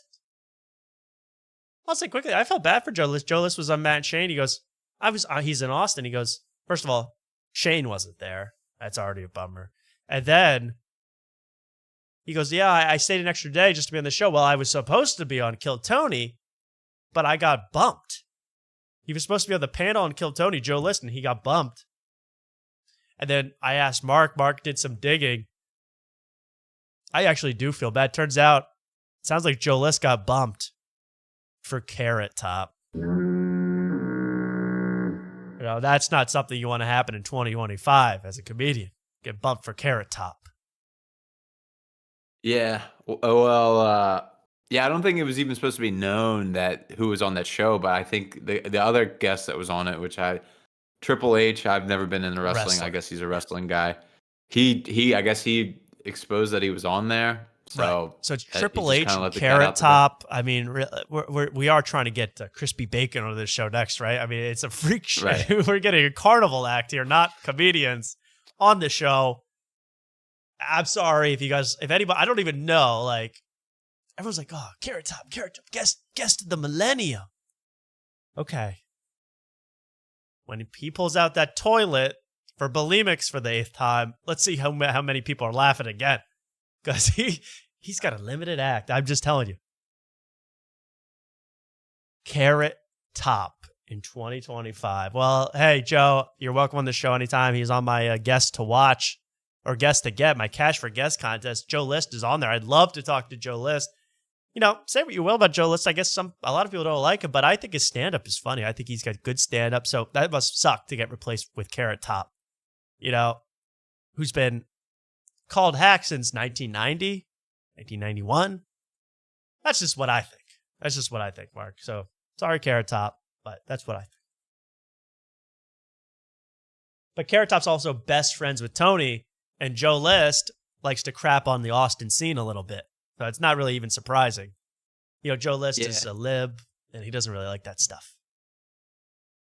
Yeah, well, I feel like it's all New York. New York versus New York thinks they're superior, and I think they all take shots at Austin at some point. Yeah, that also happens a lot. Yes, yeah, the Legion of Skanks. We'll watch that, the Legion of Skanks. So I talked to Tim Dillon for a second. Maybe we'll watch that in a minute. You know, I was watching the NFL. Let me talk about that for 30 seconds. I was watching the NFL on Friday, Mark. That was that. Did you watch that game? The Chiefs game, Chiefs Chargers. Yeah, the only one I didn't have to illegally stream. Yeah, right. That was it on YouTube or on YouTube TV? I watched it on TV. YouTube, regular old YouTube. Oh, regular YouTube. Yeah. I watched that on YouTube TV. It was like the NFL is just so big now and so global. At least they try to make it look so global and so big and so all encompassing. It's like watch the NFL of a team you don't care about. It's like rooting for like Mr. Beast. It's like watching Mr. Beast videos. You know, it's like way too like it's way too mainstream. And you know, you don't even have like Travis Kelce going in an isolation tank for 7 days, like on Mr. Beast. It's a lot more boring, but it's, you know what I mean, Mark? It's like, oh, I guess I'm an American and I live in the world, so I'll watch the NFL. I mean, I don't have any joy. I don't take any much joy out of watching Chargers Chiefs. And I don't know. It's something about seeing people that bugged me. Seeing people in London going crazy over the game. Seeing people in Germany going crazy over the game. It's like, this is some mediocre football, guys. It's week 1 in the NFL. Like half the players just got out of contract negotiations and stretched for the first time and got on the field. I mean, I just don't know. I don't know how the sport is so popular and so all world encompassing. It turns me off of the game, Mark. Yeah, I mean, I understand the American enthusiasm with all the fantasy and gambling on it, but yeah, I never understood why they're trying to push it so much overseas. It'll never replace soccer over there, so it's like, what? Yeah. I think honestly, my opinion is that they're slowly trying to get the Saudi Arabia money so they can have a game there eventually. You know, they're going to keep branching out and branching out. Oh, yeah, Saudi Arabia. Within 5 years, there'll be a game in Qatar. There'll be a game in Saudi Arabia. Yeah. You'll be doing all that. And by the way, Israel just bombed Doha in Qatar, which is border Saudi Arabia, pretty close to Riyadh. Look out, comedians. That's all I'll say. Look out. Was Sam Morril performing there? Oh! I thought you were going to play. I didn't know what to play. But I was going to get a boat horn or... They bombed it all. Yeah, that's right. You're right. It was a good one. I didn't have my fingers weren't ready on that one. Now, no. I just think it's too big. And like, they even did something with Mr. Beast at halftime. I mean, it's like, it's too big. It's too dumbed down or something for me. I don't know. It's like, you know, the NBA is global too, but no, the NBA sucks too. Let's be honest. But there's no, I don't know, watching anything other. I didn't even like watching the Eagles game. And you know, I'm a Birds bro. I'm a Birds guy. I didn't even enjoy that game. That game was dreadful. I don't know. I don't share the same opinion. I don't personally, I don't understand why they take that game overseas. It doesn't make any sense to me. No. It's called American football after all. Like, it's called American football everywhere else in the world. So I don't know why you're trying to like force feed it. But, yeah, and from what I hear, it's like, yeah, the stadium fills up when they play in London and Germany, but no one in the city cares that it's happening. No one cares. No. It's like, it's all fabricated. This is a fake. Maybe that's why. It's like, it's all fabricated. It's a show. They don't actually like they're just like, oh, Americans here. They just wear any old jersey. Like nobody's an actual fan of the team playing. Yeah, no one's It's a fan. like, And then, at the Mr. Beast NFL game, they're just showing clips of a London bar with 30 people with jerseys. But, those are, 30 nonces hanging out in a pub. You can find that in any town across the world. So I think maybe I think it's the fabrication that bugs me with the NFL. And it's too big to fail, really, right now. And that's what bugs me about it. It's just like, it can do no wrong. And, guys spitting on each other, punching each other. It doesn't affect the game. And I don't believe me. I like a good spit and fight, but there wasn't even a fight. It was a spit, and then that's it. The Eagles game. Yeah. But, other than that, Jalen Carter, what a guy. He is an angel sent from heaven. I'm glad he's on our team. Yep. That's some good stuff. Who else is on Tuesdays with Stories? It's Joe List and Mark Norman. Enough in the NFL. No one here cares. I'm sorry. Forgive me. Let's check it back in with Tyrese Gibson. He's currently trying to play his vinyl record. Tyrese, how you doing?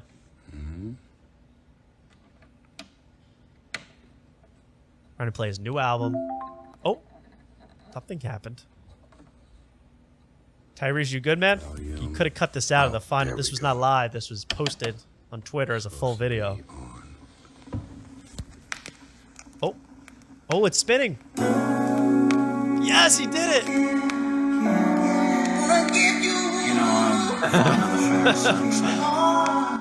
I like to dibble and dabble in things. Exclusive. Oh. It's playing.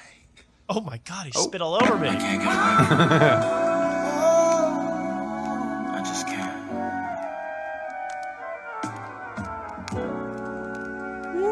Oh, you're lying there, sugar. You're lying. Looking like Take a drink, everybody. all New of album. this Hershey's chocolate. Chocolate. On these black silk sheets. Sheets.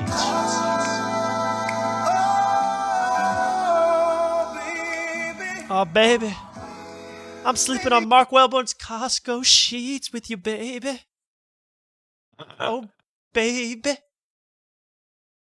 He's got some melted Hershey Kisses in the cabinet, baby. Let me see those sheets again. And a Serenity pillow. It's a nice pillow. Wow, you got me a cooling pillow? Dibs. Luke's not here. I call dibs. Yeah, well, it was on sale, and after you're done with it, it's gonna be mine. Wow, that's strange. Well, I'll give it. That's fine. Well, will there be a? You'll have a sheet on it. We're not sharing sheets. no, yeah, that's why I got two, because I have sheets for my bed, then I have a spare set of sheets to swap it in and out. Okay. Then I realized I needed a third thing of sheets, so I got these. Okay. And then I also have another guest pillow. Oh, well, you're a great host. You're doing great. Thank you for doing all that. Yeah. I bought water bottles, so you don't have to drink the tap water here and get diseases. So, wow, you're so nice. Now you've done so much already. Like I actually feel bad, but usually, my partner, my fiance, she normally does give me like a 20-minute foot rub to relax me before bed. Now I'm not going to say it's a requirement, but that's because I'm embarrassed to say it's a requirement. So I'm just saying you've been a great host so far. I don't want you to ruin it now with turning me down. Okay, well, can I get an automatic foot massage thing online? Would that suffice? I like to feel a man's hands on my feet, to be honest. So I don't care who you got to get. Well, I'm just kidding, Mark, but please, I would like a birthday book when I get there. Thank you. Okay. One birthday book, please. Yep. From all With a my New York personal note. financier friends. Best people on earth. Wow. Well, I'm so excited to come to Austin. I know. So I'm going to see a street fight. I just feel it. And I'm going to see a bunch of crap.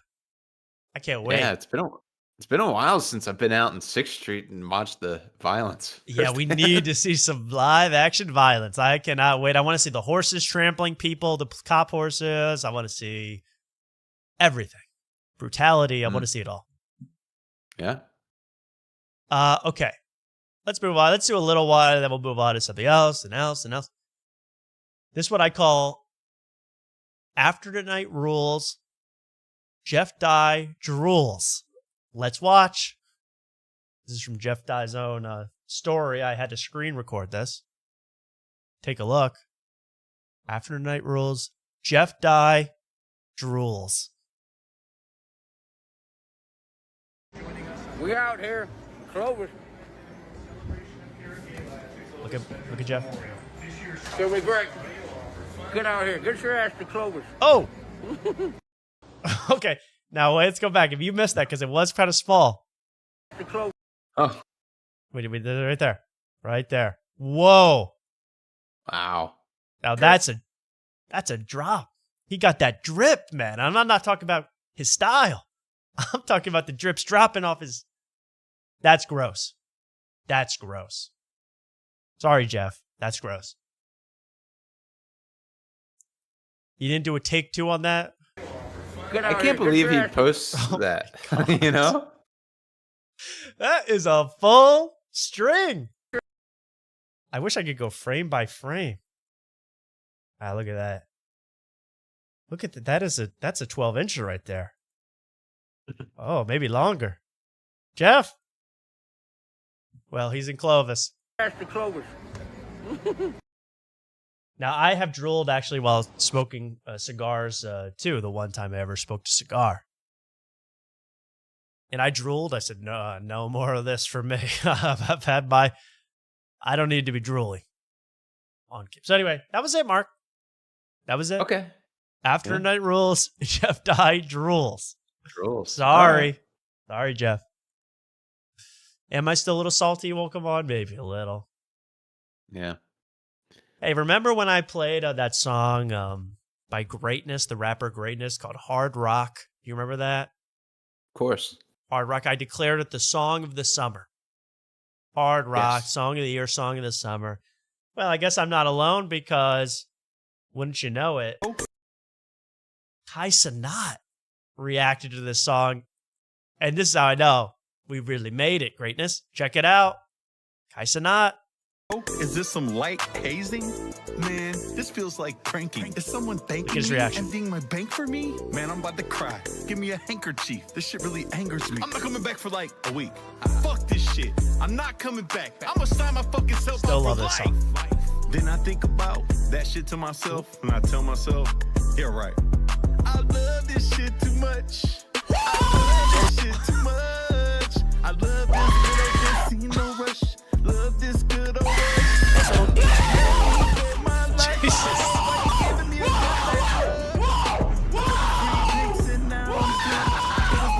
He gets it. Nice. He gets it. Made a little thought. I'm a heartthrob. That's Greatness, everybody. I swear on my life, I think this was Kai Cenat. The actual video was Kai Cenat reacting to one of Drake's songs from the album he put out earlier this year, Some Sexy Songs for You, which did not have one song that you could even pretend to act like this to. I mean, it was all garbage. Maybe it was from the Iceman stream. Back for like a week. Listen to how he screams here.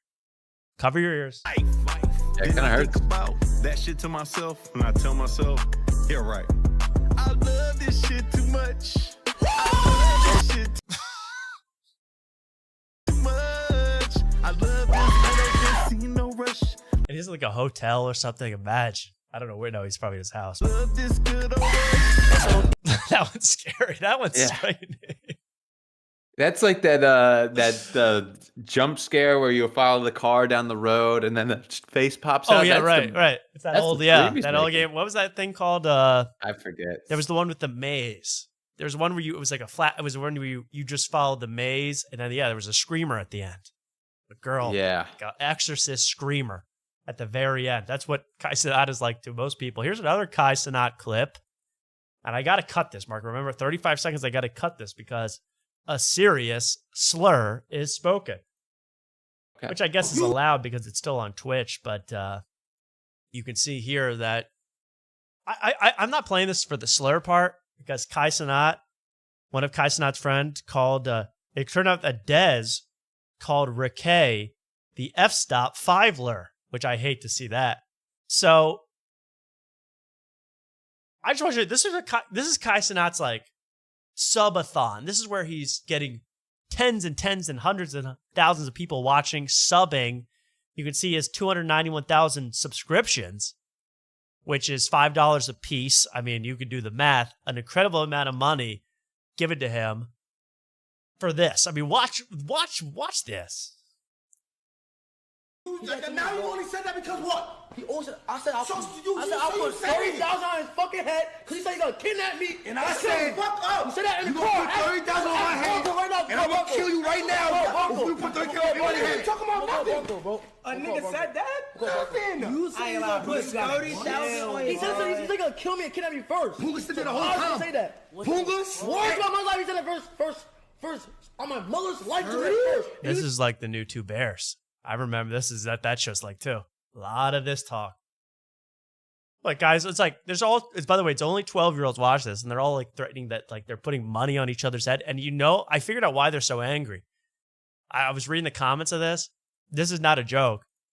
They all these guys that aren't Kai Cenat, they all agreed to try to go what was it? I'm trying to find the exact amount of time.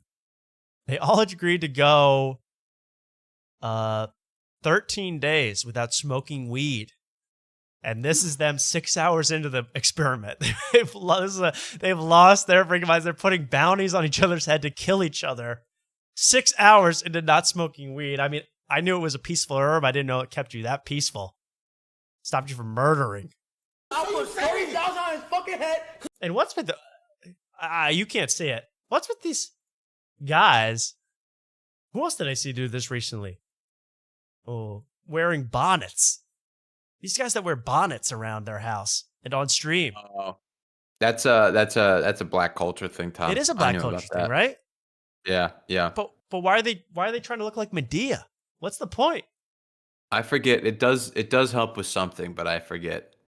I don't understand. I saw Andrew Schultz with one on once. I mean, that told me all I needed to know. I said appropriating black culture and weird.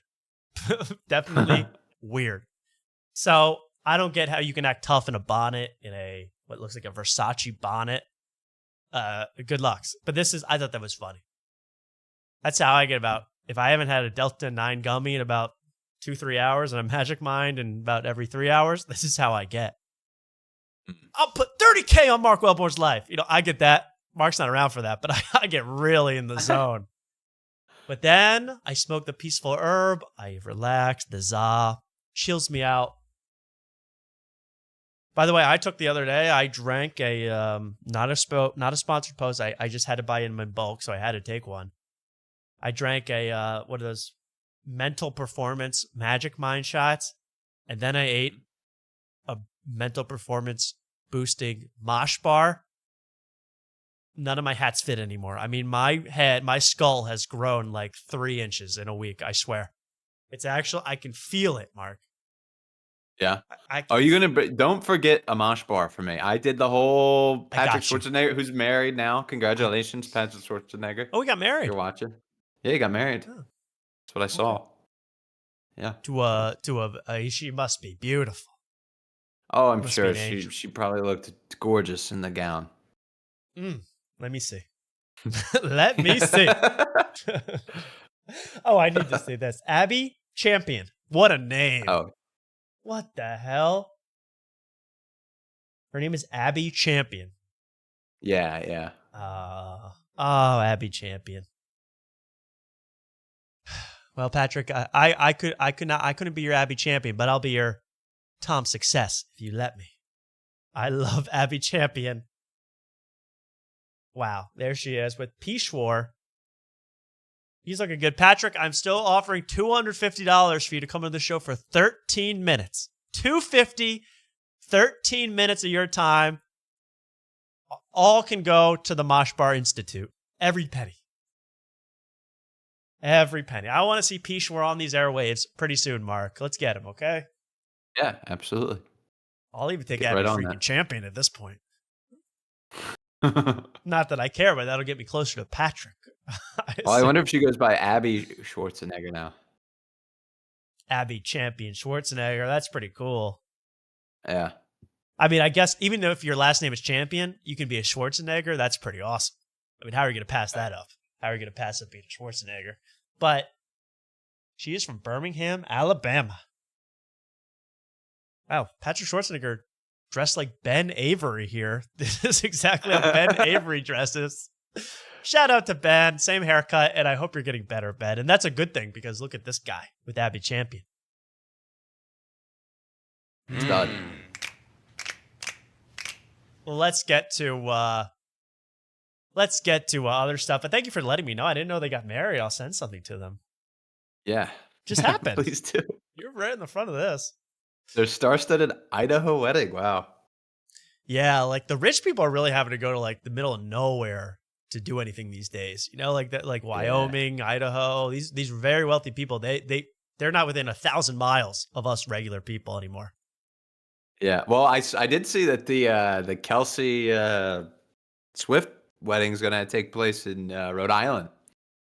Oh, Yeah. all right. That's gonna be beautiful. Oh, it's going to be gorgeous. The music mixed with the. Oh, I just hope Xavier Worthy is there. I just hope we get With his arm in a sling. Yeah, Travis Kelce ruined his whole career last week.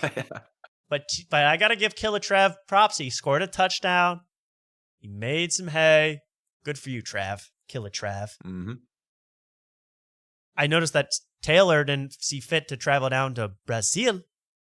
Did she? I don't even know. I didn't see her though. No, I don't think she did, and she didn't perform the halftime show. It was Carol G, who was speaking Portuguese or Spanish the entire. It was Carol G. I don't know.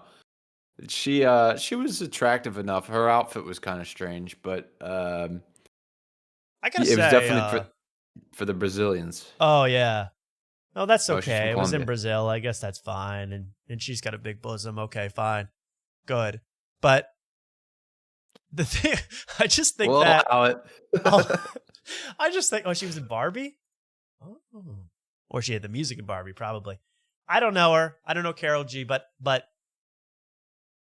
just find it so maybe the people, do you guys know Carol G? I find it so fascinating when us Americans know like Bad Bunny songs and Carol G songs. I'm like, how could you know these tunes, these riffs?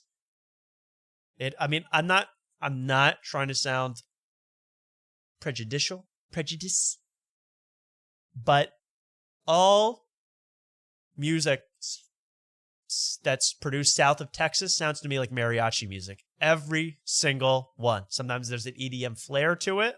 Sometimes there's a trap beat, but it all sounds like na na na na na na na na na da da dee dee dee boo dee dee da da. Every Bad Bunny song sounds like mariachi to me, Mark. Yeah, I can't really get behind that, but every reggaeton song I hear, it's always like boom, boom, boom. It's like the same. It's the same bass. Yeah. But Well, maybe- I wouldn't say mariachi. I'm not that. Maybe racist. Bad Bunny's by example, but whenever I like happen by a group of Mexican guys listening to music, like on a job, if they're whatever, construction, whatever, it's always like, is this from the 1930s or now? It always is like, oh, da-da-dee, and you hear little shakes, and you hear it's all mariachi to me. There's some Spanish clubs here that I've been too scared to go in by myself. We could try out. Yeah, two gringos like us. Let's do it. Yeah, we'd tear it up in there. We'll both get Edgar cuts, and we'll go into the Spanish nightclubs. We'll fit right in. Hell yeah. I could pass as if I did my hair different, I could pass as an Edgar. Yeah, I probably couldn't, but Latinas out of all the races, Latina women have never really been attracted to me. So Really? it's my like if I was a politician, I do the worst among Latinas. Latino I gotta women. get the Latino. What about vote. Latino men? I mean, do they like you as a guy? I mean, are they friends? Yeah. I have a friend that speaks Spanish, so I'll invite him to come. Yeah. See. Yeah. Of course. Yo say.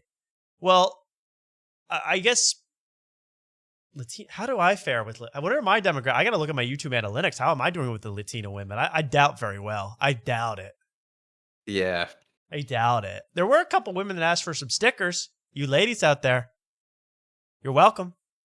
Ladies love stickers, man. I don't think they even like the show. They just love women love adhesive labels like nobody's business, dude. But really, I got to know how I'm doing with these Latino women, the black women, the as Trump says, the educated, the poorly educated, the idiots. I want to know how you all are doing with After Tonight. Are you enjoying the show? If you're a Latina woman, just moved to this country, just got bused here, you're living in San Diego, you just got your first job, you're walking dogs on the side, call in. I want to hear from you. That's it. Okay, anybody else? Good luck. Latina voices on here. And you better speak English. I'm sorry. This is America. Really, really bad. Oh, how about this? Hassan Piker, everybody. Hassan freaking Piker, who, let's lay off aside, the political tension in this country too high to really rag on Hassan much, but I will point him out for being a massive dweeb. Is that okay? Can we do that? I think that's okay. I think that's acceptable in today's times. He was on this Wired podcast. There's no video, which I hate, but that idea you've got. Okay, so this is by Wired Magazine. They interview Hassan Piker, and he's gonna, like every single interview with Hassan Piker, if you remember his GQ article, every single interview with Hassan Piker has to start, so Hassan, I heard you were working out your incredibly buff bod today. That's how every interview starts, with Hassan, to let the audience know, oh, this guy puts weights up and down. This guy's hot. So here we go. And Hassan's going to explain what he and his friends chat about when they're working out at the park. He has normal friends, guys. Don't even question it. Hassan has normal friends. Hassan, let me pull up a picture in case you don't even know who the hell Hassan Piker is. Hassan Piker has normal friends. I guess you could call this a thing here. Oh, that's this famous picture from the New York Times piece. Remember Hassan? He streams 7 days a week, 8 hours a day. He's an insane person. He's not to be trusted because no one who broadcasts 8 hours a day can be sane. I mean, let's be honest. Let's listen to Hassan. Oh, man. Every fit pick is like a new treasure trove. Every single pick, you're like, bro, is your stylist depth perception issues? I mean, every piece of clothing is made for a monster. Is made if they were creating Balenciaga for Frankenstein's monster, I mean, you got the look, you got the clothes. But here we go. I'm sorry, Hassan, the political strife in this country. Here we go with the clip of how Hassan talks to his buddies at the park. Ooh. Hello, Hassan. Hi, it's great to be here. It's great to have you. I heard that you were just at the gym. How was that? Yeah, I was at the park. On some days I go to the park. I take my dog to the park. Cool. And I play a little bit of basketball, get to hang out with some people, see what the normies are talking about. What were they talking about today? We do talk a lot about Israel. I feel like a lot of Okay, there we go. There we go. Normal Hassan, average. When you hit the park with the bros. Hey, yo, you see Sydney Swing? Israel. And they're shooting hoops. They're talking Israel. Gaza, when they hit up a three. Gaza. From the river to the sea. It's a fadeaway. Every block, they go, I just iron domed your ass, man. I'm blocking that shit. I mean, really, Israel. Go to the park. I take my dog to the park. I take my dog to the park. Why does the beginning of this sound so robotic? Like the lady sounds like AI. He sounds kind of out of it. I wish you could see the bigger picture of this woman. I mean, she's got. I can't even. I mean, look at that jaw. I'm sorry, but that's That's Fred Armisen in a wig. I'm getting emasculated looking at that jaw. There's Fred Armisen in an episode of Portlandia. And I play a little bit of basketball, get to hang out with some people, you know, see what the normies are talking about. What were they talking about today? We do talk a lot about Israel. I feel like a lot of normies, at least that I hang out with, like random people. Hey, yo, what's up, bro? Been a long time no see. You ready to shoot? Hey, what about the Jews, though, man? Hey, yo, Zionism. That ain't my bag, bro. Actually, Hassan, I was hoping, pretty cool. I went to the club, got laid last night. Yeah, respect. But the Settlers, though. The Settlers. This guy's Alpha's rocker. Hey, Hassan, you want to play a game of Pig? No, I'd rather play Jew.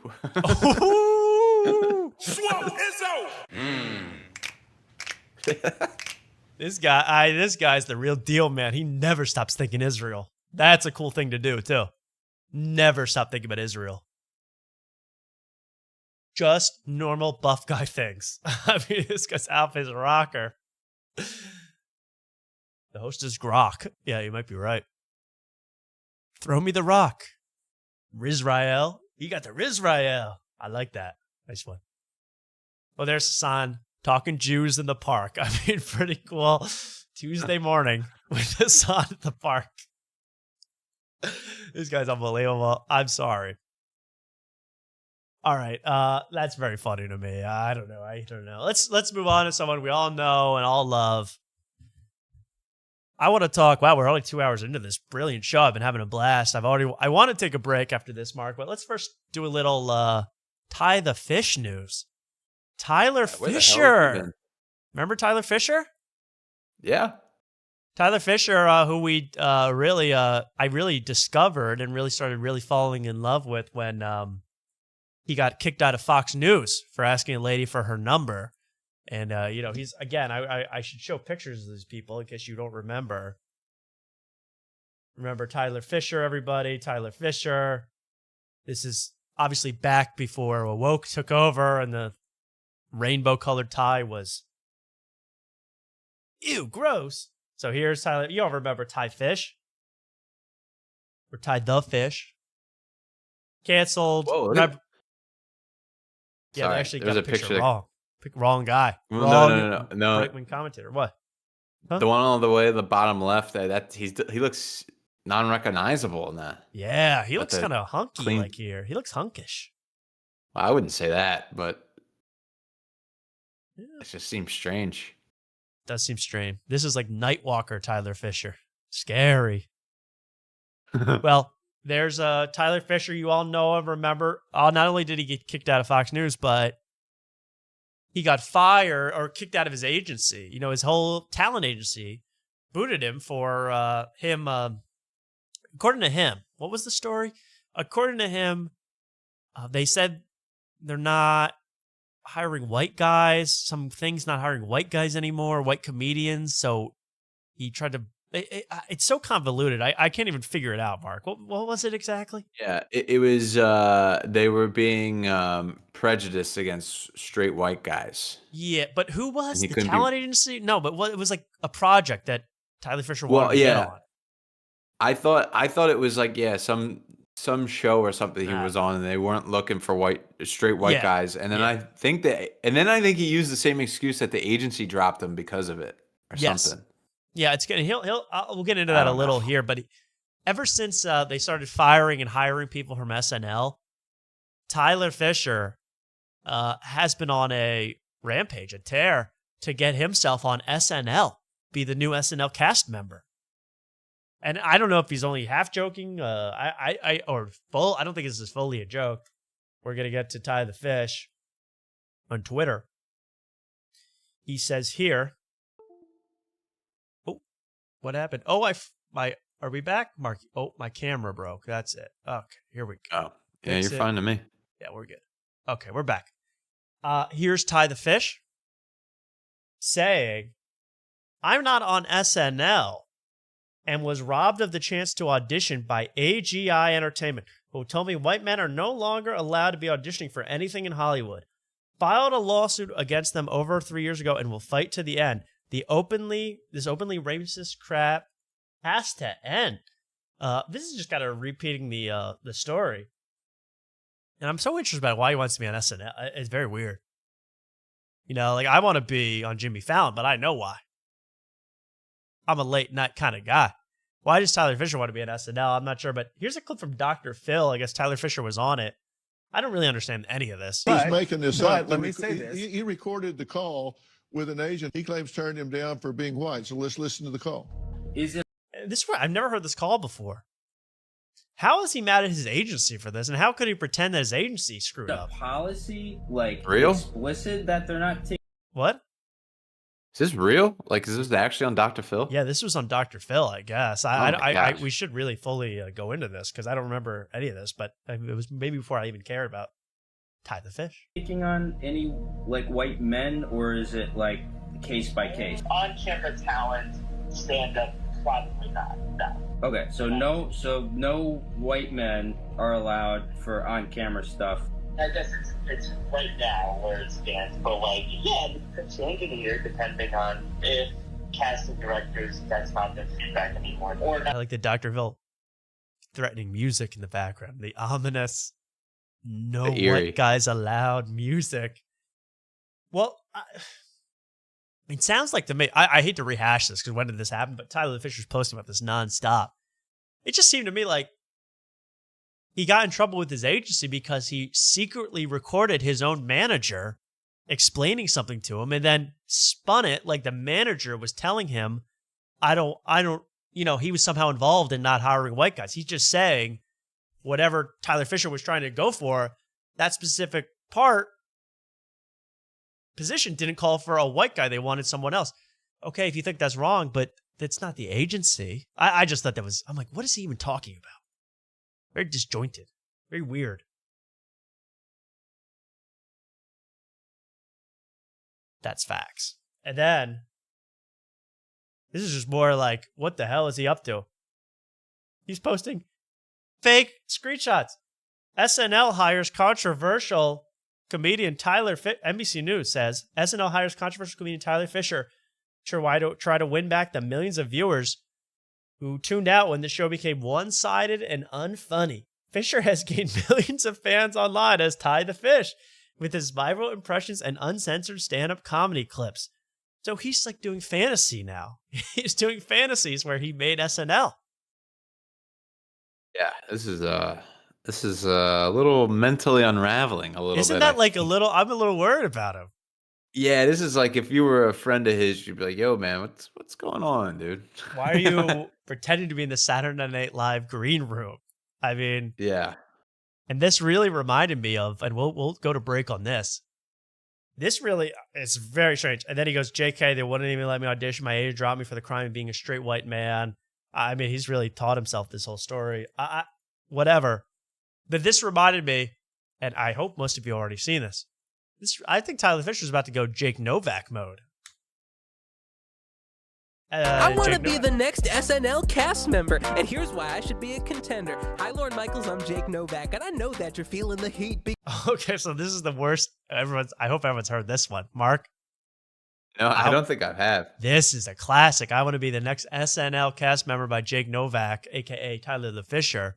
He should have written a song like this. I hope you've all heard this. Because your roster lost Cade, Kyle, 80, and Pete. That means you got an open seat, and I feel I ought to be feeling it. Because when it comes to comedy songs, I kind of been killing it. See, weekly music videos are my jam, bruh. I'm a rapid rhyming hammy nerd like Lin-Manuel Miranda mixed with Sammy Berg. But haven't you heard? I'm more than a rapper. I'm an actor too. So here's a couple of... Okay, so I mean, nothing to be said that already hasn't been said, but Tyler Fisher's got to get on this game soon. Musical theater, Tyler Fisher. Did he get roasted for this? Yeah, Made fun this of? is like huge. This is, gotcha. 250,000 views, and it keeps. I mean, literally, I don't think anyone's ever made it to the end of the song. I mean, how could you? So here's a couple of nice guys getting their jackets. After you, after you, after you, after you, after you. After you've seen that scene, I mean, I'm in, right? But I've been sitting on the ringer. So that's one of his characters, the after you coat people, or the after you door people. Gotcha. Which I wouldn't put that past SNL to steal that idea, have Bobby Moynihan and Fred Armisen, to name 2 current cast members, do a 12-minute bit about that. Hold the door. No you. In addition to the spitting, I'm a hell of a singer. I could be bouncing out on Broadway, but...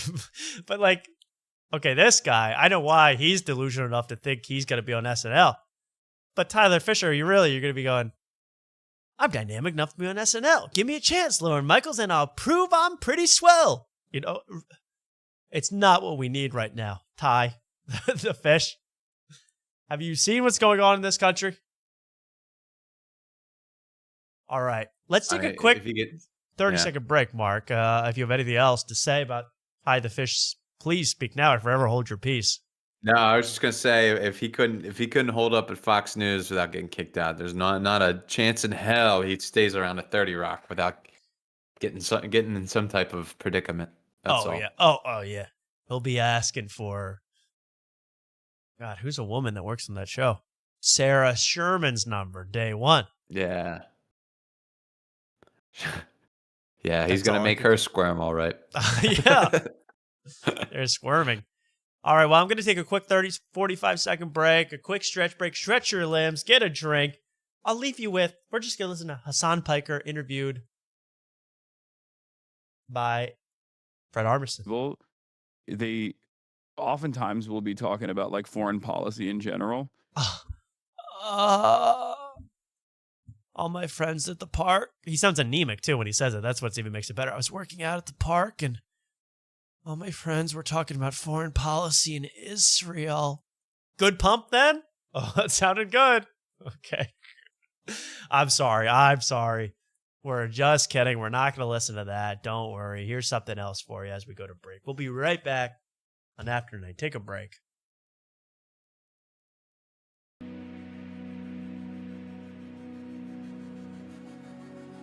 Be right back.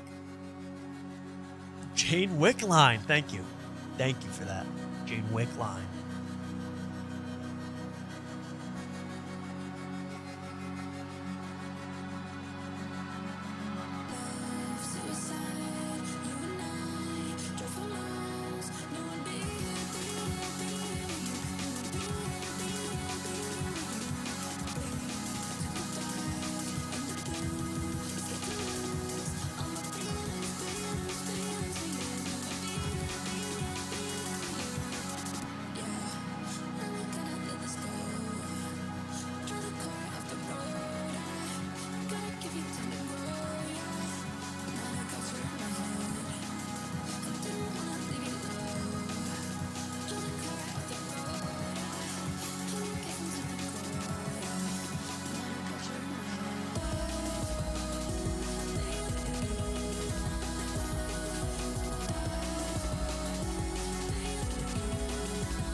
Okay.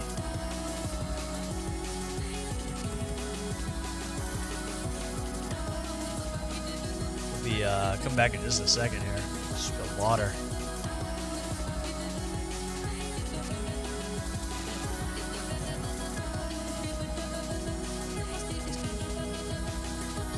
You klutz, Tom. All right, let's come back.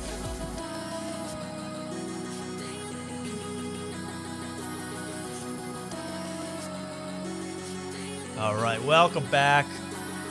After tonight, we're back, Mark. Welcome back to the show. How are you doing, Mark, so far? I'm doing great. I didn't even know what to do on that break. I didn't have to pee. I don't know. You should stretch, Mark. They say, if you sit in a chair for an hour, you should do 10 squats. That's what I just heard. 10 squats every hour. Just do them right now because you got that standing desk. Yeah, I don't even need a break. You want to get some blood flow to those thighs, those legs. They got to look good when you're podcasting. Yeah. Okay, he's getting up here. He's raising. It's not an optical 1. He can't do 10. We're not going to watch it. Okay.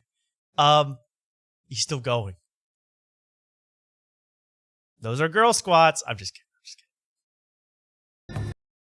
Well, as Mark finishes his squats, tall Mark. 10. Now you're good for the rest of the night. Yeah. You got your workout in. You got your pump on. We were talking to Israel while you were doing that. So it's like a Hassan Piker special. Beautiful stuff, bro.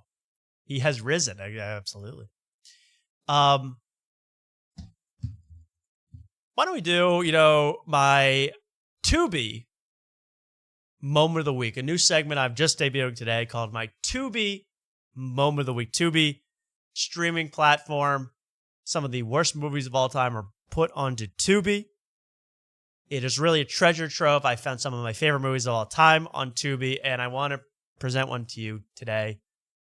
No context. Tubi moment of the week. Here we go. Enjoy. Tubi moment of the week.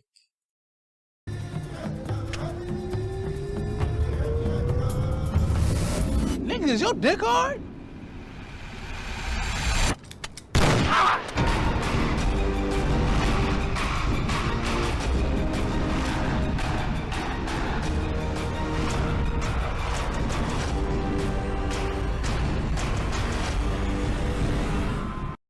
There it is, my Tubi moment of the week, everybody. What an exciting moment.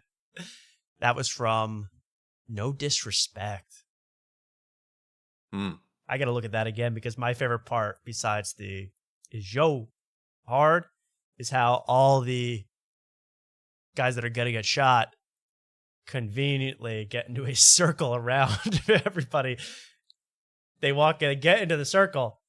And then they just stand there getting shot. Especially this guy's my favorite. Wait a second, right here. This guy right here is about to get shot in the head after 8 seconds of all his friends getting shot. He goes, T-poses. I love this movie. No disrespect. T-pose. No Disrespect's got about 12 Tubi moments of the week, so we'll get back to that some other time. Thank you. I got to share my love of Tubi with the world, huh? Yeah. Absolutely. Mark, please tell us what happened at this year's Bat Fest. You went to Austin's Bat Fest. It seemed like a wild time. What happened? This was what happens? They release 1 million bats. I thought you'd never asked Tom. No, they don't release. That's nature. They naturally live under the bridge and they come out at night. Okay. But I showed up. So Riff Raff was going on at 5:50, so I showed up a little bit right before that. I love some Riff Raff. I was listening to Neon Icon album before that. What a great album, that album. Neon Icon. I get there. They are starting the bat costume contest. Yeah. So next year, I mean, it was such a blast time. Next year you got to come for Bat Fest. I think it was a good time. It was such a good time. It was great people watching. It was the music was great. I walked in there. They had the Bat Fest contest. I didn't see the one that won, so because next year I want to go and win it. People dressed as bats, I assume. People dressed as bats, but they say they reward creativity. So, well, I think I think this picture right here could have won. Could have won the whole damn thing. Yeah, Neon Mark. Yeah. Now, who took this photo? My friend that I went with. Oh, you have friends? I have friends. Yeah. Yeah. Good for you. Something new every day. But okay, so you had a friend with you, male companion. That's not sexual. Male companion. Yes. And you went, this looks great. And what else? I mean, the music, the people watching. So I get there, there's Riff Raff goes on first, and it's what you expect. Now, if you pull up the picture of Riff Raff, there's a guy that plays a serious, you can see the crowd's really into it. Yeah. But there's Riff Raff in the hat. We're pretty far away. But if you look closely, there's a guy in orange there. And he looks like Riff Raff. Yes, exactly. He's a white guy with like cornrows and tats. Now, he'll play an important part in the story, but when he's done, when this set's over, he ends up going and sells like merch in the middle. So this is all taking place on a bridge, and this stage is at one end. Sure. And there's like all these tents lined up across the bridge to the other side where there's another stage. And there's a tent for merch. So this guy, once he has to get off, he sings and raps or whatever. Or he mostly raps and mumbles. But when he's done, he has to go sell merch in the middle. Oh, boy. Riff-raff merch, yeah. Yeah. So did you cop any?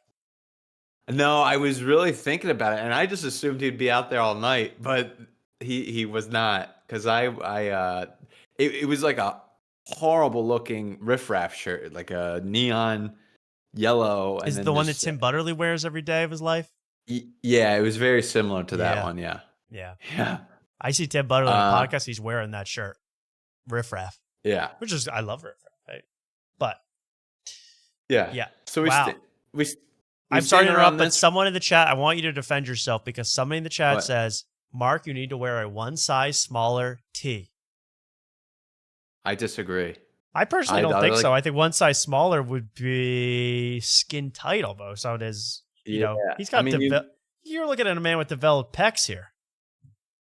Look at the angle of the t-shirt, the sleeve. It's already going up at an angle. You don't want that.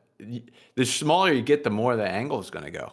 You don't want that angle. any smaller, he's going to have those pecs popping up and down like a male stripper. I mean, if that's what you want, if that's what you're going for with this one shirt, you know, start telling men to wear one size smaller everything. We're going down a slippery slope. I think this shirt frames you pretty well, Mark. I got no real complaints. Thank you. If anything, it's too tight in the nipple area. Yeah. I didn't like how I didn't think you'd be getting that. Well, it's I'm a little.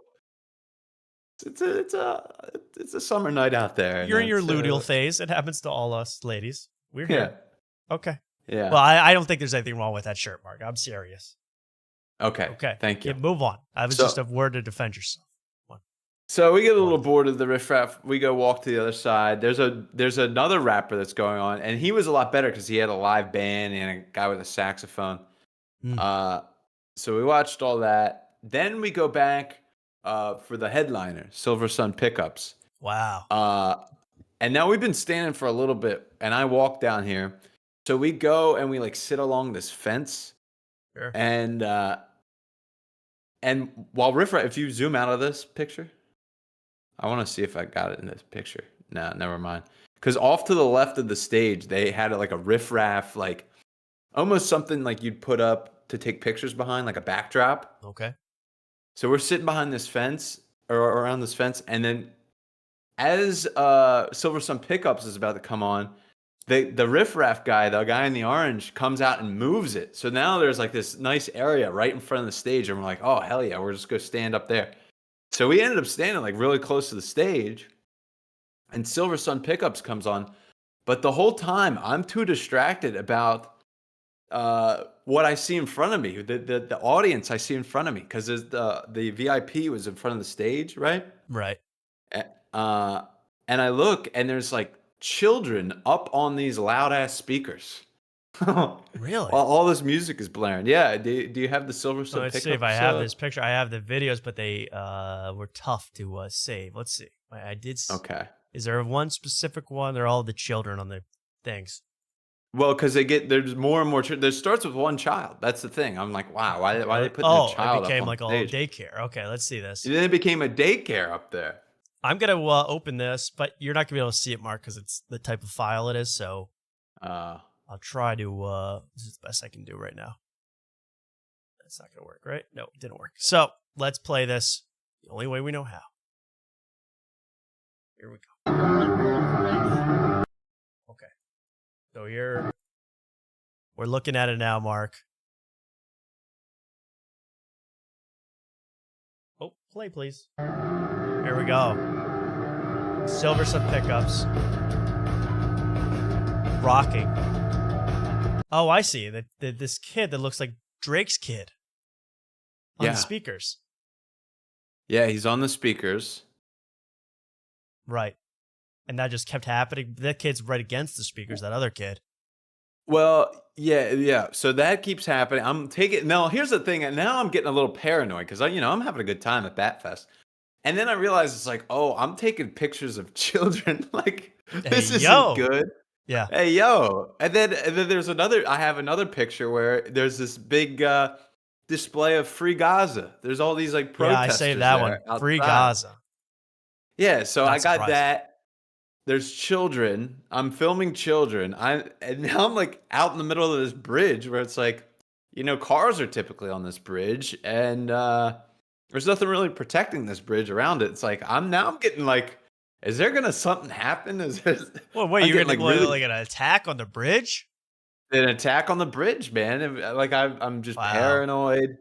Yeah, and now more kids start showing up, but I have to take more pictures. But More pictures of children. It just it has to happen. Yeah, there was a. Oh, go ahead. Well, no, I mean, why are you so?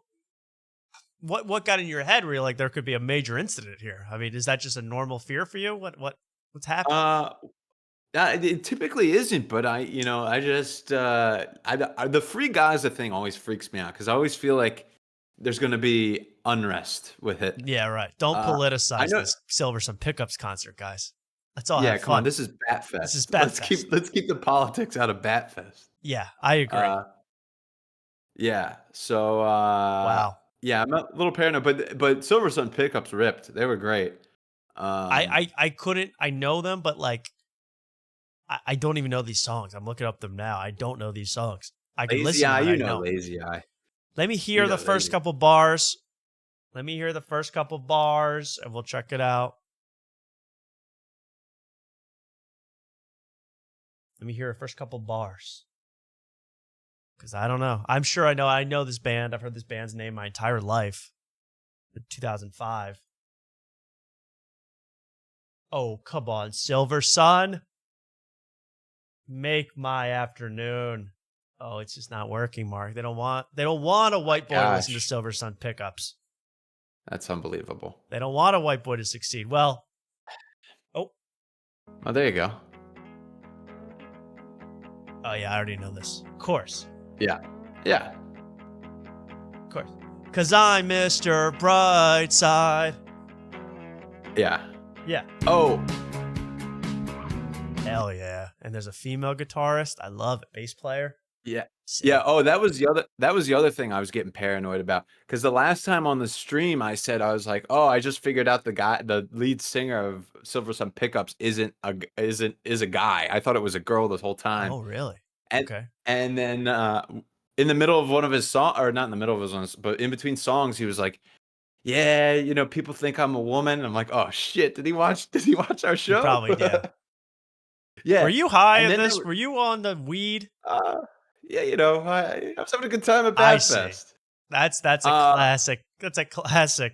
Yeah, where was it a drug-filled area? I mean, where's everyone doing smoking? Not really. Smoking bongs. Not really. There's and children. blunts. There was children around. I don't know, but it's chaos in America now. We really you can do whatever you want, but so I could see that happening. But you got off the za and you got paranoid that it was going to be 9/11 at Batfest.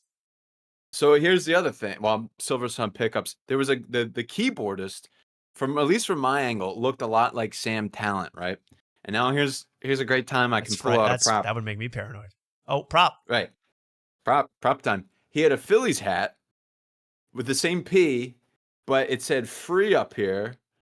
And then I realized when he turned his head, it said free, and then the P was for Palestine. So I was like, oh boy, like there's a lot of tension here, man. Let's get rid of fewer activists, more bats. Come on. Yeah, more bats.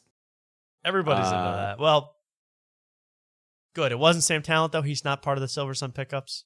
No. And then I looked up a picture of the guy afterwards. He kind of looks like but just from my angle where I was seeing him, he looked like Sam. He dressed like Sam Talent. He was wearing the same kind of hat like Sam Talent would wear, like one of those hipster kind of hats. Did at any point? Yeah, I know exactly what you're talking about. At any point, did he say the Toads' morale? No, he didn't talk at all, which was nice. Oh. Well, that would be a clue, I suppose. Yeah. But so anything else? Any more props or Batfest? I mean, I love bats. Yeah, I know. Bats, I know. I'm never going to Batfest, by the way, because I hate bats. But you never get really close. They come out under the bridge, and they don't like you're on fly the up at bridge. you. We're at the bridge, so you're looking down at them, and they come out. Oh yeah, that's what I want. Yeah, That's swooping up at me. they're not swooping up. I just said they go out, and you're They up go on the out bridge. and up, or they go out. They just go out. Go out. They go out of the underneath the bridge. So there's just you're walking every time you get on Austin, you're walking over 1 million bats Over the Congress Bridge, yeah. over the Congress Bridge. Yeah, which we can do that when we're in town. Oh, I need to. Oh, Yeah. I'm gonna stage a sit in protest, block traffic until the mothership allows phones. Yeah. Yeah, and then so Silver Sun pickups was great. Then we got us a quick snack. There was a did you see the one picture of the concession I took? Sure, yeah. What was these? Are black corn dog? Was this? Yeah, corn dogs that they did you have they this? didn't work the coloring well. No. Yeah. There's not much Shit else I on can a say stick. about that. It looks like looks like Mr. Hanky on a stick. Did you have Yeah. one?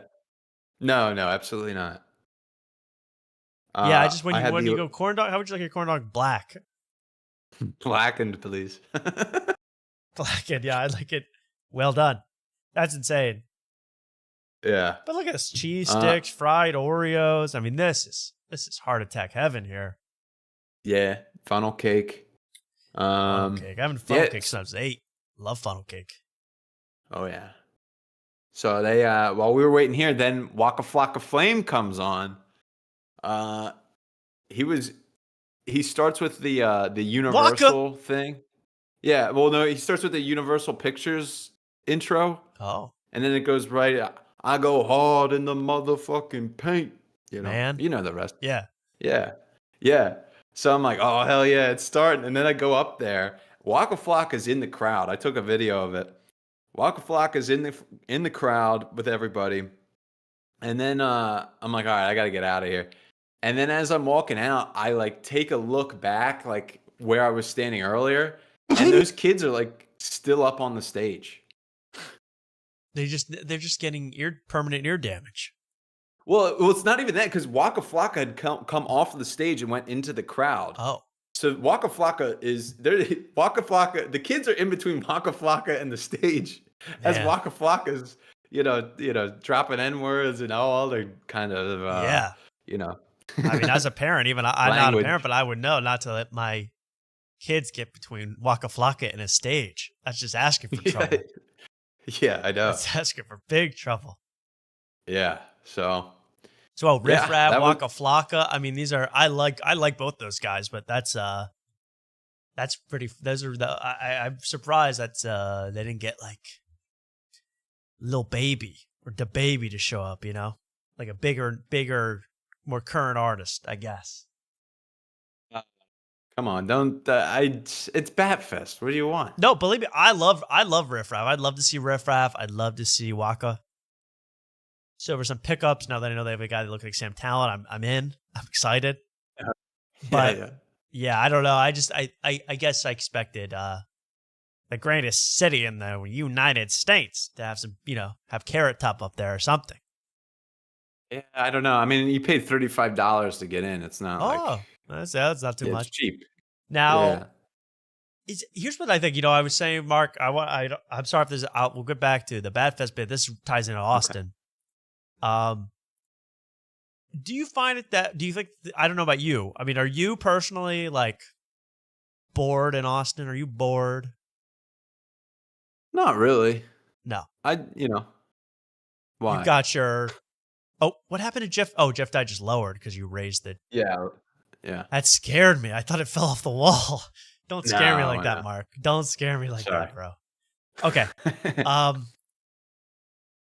But you're not bored. Okay, so you got After Tonight. You got Big Stinky stuff. I mean, you got stuff. Yeah, I can keep myself occupied if I want. Yeah. My theory is there's just a malaise in Austin. There's a cloud hanging over Austin. Maybe I don't have a lot of proof, but I was watching. I saw Mike Rainey. The comedian Mike Rainey. He's a Philly comedian. He just moved just a little bit ago to Austin to follow everybody and make his name for himself there. And I'm like, he's already doing like a day in the life videos, and there's something at the end I thought was shocking. So, Mike Rainey. A beautiful Sunday morning by sitting on my back patio, sipping my coffee, and thinking about every single person who has ever wronged me. So it's a comedy video, but I'm just like, I think he just is so bored. That's my theory. He's making these videos, and then he goes to this thing. Have you seen this one called the Scream? Let out a scream fest. What the hell is this? Yeah. It's on Sunday nights at 7:00. I guess it's a new thing. I don't know. So Mike Rainey, yeah, we'll watch it here through Mike Rainey's eyes. We'll watch it now through Mike Rainey's eyes. Waiting for the event to kick off, and after a few minutes, we were ready to go.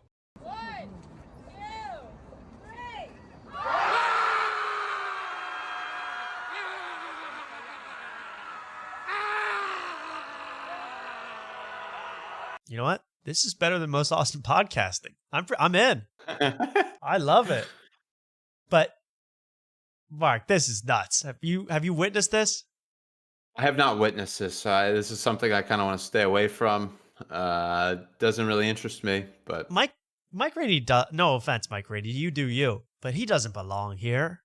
He doesn't belong in the Scream Zone. Belongs to Philly, yo. yeah, I don't understand why those guys moved here, especially so late now. Yeah, it's like, guys, you missed the gold rush. I mean, yeah. Maybe you didn't. Best of luck to everybody, but Rainey, come on, bro. And doesn't this disturb the bats? This must disturb the bats. Well, this isn't the Congress Bridge. This is the Pfluger pedestrian bridge. Much Oh, different. Yeah. Beautiful name.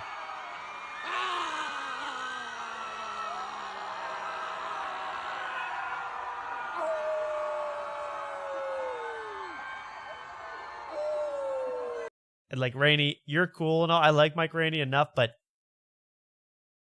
look at the influencer who's behind you with the pants, the camo. You're hanging out with camo Austin influencers, man. I don't know if Rainey was built for these times. I'm rooting for him. Maybe it's a new chapter. He's flipping a page. He's turning a page. He's screaming now. I think that's a good sign. Whenever a man starts screaming on video, that's usually a good sign for what's going to happen next. Okay. Thank you to Mike Rainey for proving that Austin is sucking the life out of you people. Yeah, you haven't even been here. Give No, me a when I break. get there, I'm going to be good. I'm going to be screaming, crying, sweating blood. Nah, I went out after Bat Fest, and I told you I signed up for Love Is Blind, and I'm celibate now because of it. So so it's time for the last prop of the night. I've turned from being a Mac. I've turned to chapter 13 of being a wingman, Tom. I've entered my wingman mode. You've entered your wingman phase. Well, that's great. That's very selfless of you to become a wingman professionally. Now, have you wingmaned anybody yet? And yeah, I did it. I literally did it this after Batfest. I was feeling so good. So we went out to this bar, and they have a photo booth, and some couple left these photos in the thing.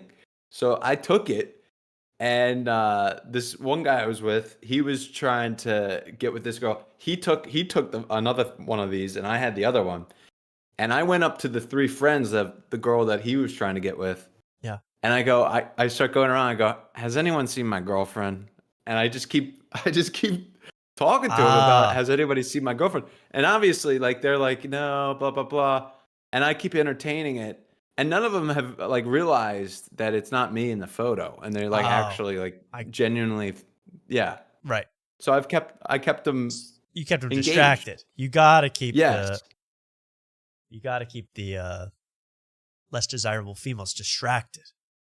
Now, They weren't less desirable, but I had three at a time. He was dealing one-on-one. Not for you. I mean, not for you. Not for the average person. I'm saying for your friend, you're wingmanning properly. How did you? Right. What are the tips you can give to most of these people? I assume would like to get laid themselves. But what are the tips you can give to a wingman? Well, wingman, you got to come up with a strategy. I think so. The strategy was I was like, oh, I'm gonna have fun with this picture. A distraction, a little thing to talk about. Because then you could milk it as long as you want, and you can milk it as long as you can too. Yeah. And then you finally be like, this isn't even me in the picture, and then they go, oh, and then the real conversation starts. Right. So you had it, but it's good. That's kind of, I don't know. I don't know if I've ever consciously, I've helped my buddies out with women, but I don't think I've ever consciously like done that distraction move, like talk to 3 women when the guy needs someone to distract these ladies. But it's a selfless thing to do, Mark. It's the right thing to do. And another point about it, but it's oh yeah, that's what it is. It's easier because there's no pressure of you wanting to get with these women, Right. You can just mindlessly show pictures to them. They'll love it. Well, it wasn't mindlessly. Then I eventually pitched myself to these girls that I was going on Love is Blind. How'd they like that? And they were all for it. Yeah. They were all for it. They were like, oh, we can't wait to see you on there. I was like, yeah, I know. Everybody I've talked to says I'm going to do great. So. Oh yeah, you're in. But what is the you'll be the next Nick Lachey by the end of that thing. Whoever that is. He hosts the show. You better learn that before the audition. Okay. Nick and Vanessa Lachey host the show. Okay. They're in pods, for God's sake. You're right. I know that's a tough job, but wingman is also important in the pods on Love is Blind because there's always the guys that are barely on the show. They barely get any camera time, but they're always in the men's quarters. And they're going like, "Yeah, dude, she's the one for you." That could be part of your journey. I want you to get your own lady, but that could be part of your journey. Yeah. Yeah. Well, the funny thing is like I went up and I started doing this bit about it's my girlfriend. Then I came to find out the guy I was wingmanning, he did the same bit. He stole my bit. He was doing the same thing with the pictures to the other girl.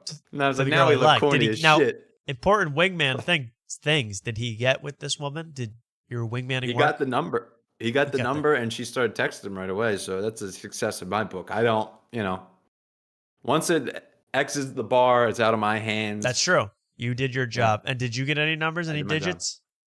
Absolutely not, Tom. It's tough talking to 3 girls because then you can't pick out one because then now how are you going to entertain the other 2? You almost got to ask for all of their numbers as like a gag. And then, you know what I mean? You could probably do that. Be like, hey, can I have all your ladies' numbers? And they might do it as a gag, but then you select one. Yeah. That's interesting. I could have done that. Oh. Well, see, I can't wait to do these with you and Luke. This will be great. Yeah, keep that picture because we're going to do that all the whole time. The same picture, same joke. Yep. Same great laughs.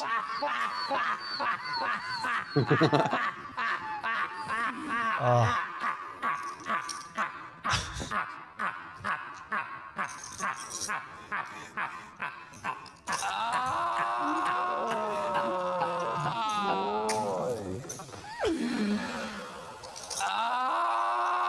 Okay, that's enough. Nadav from The Fold, sponsored by The Flop.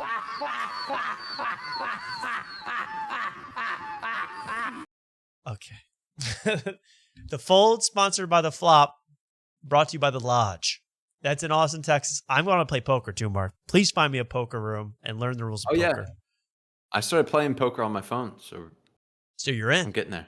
I have like a 50% win percentage right now. That's all you need. Yeah.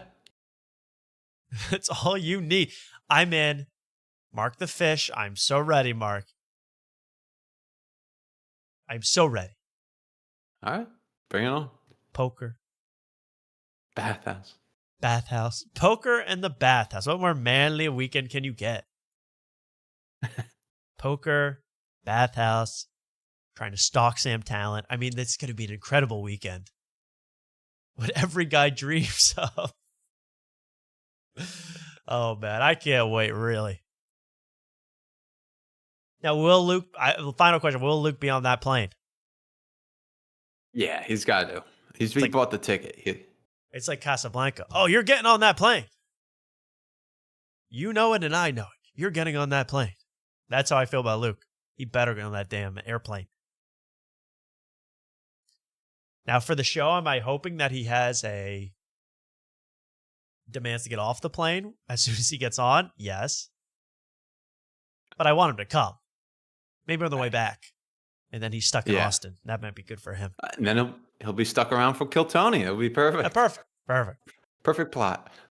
The perfect plot. Let's dose him with stimulants that morning, really freak him out, and then give him a black corn dog and send him to the airport. He'll be freaked out. Yeah. I thought this video would go like ultra viral. I really haven't seen anyone talk about it as we approach the end of the show here tonight, believe it or not. But this video I thought would go viral. There's this guy that won the Powerball, won hundreds of millions of dollars, and he just got arrested after attacking a cop in like a hotel lobby. It's amazing. This guy, again, probably is worth 300 mil, 200 mil. And sometimes you just can't get away from total. Like, I want a whole movie made about this moment. This is incredible. Powerball jackpot winner tackled after kicking deputy in the face. Now you think, hey, I have $100 million, $200 million. The only thing that would ruin it is getting arrested. That's the only thing that could ruin my life. Now watch. Get on the ground. So it's hard to say. You already kicked the guy, but it starts in the first second. Someone's being restrained on the ground, some unknown person. Then the Powerball winner comes in. Are you kidding me? This guy comes in. See, this guy, that's the Powerball winner in the white. Oh, no, I'm sorry. I'm so sorry. It's the shirt. Guy in the neon shoes. I'm sorry.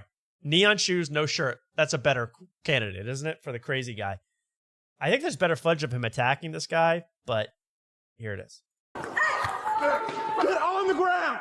This is worth it for the greatest ending of all. The greatest sorry in the history of apologies. Sorry.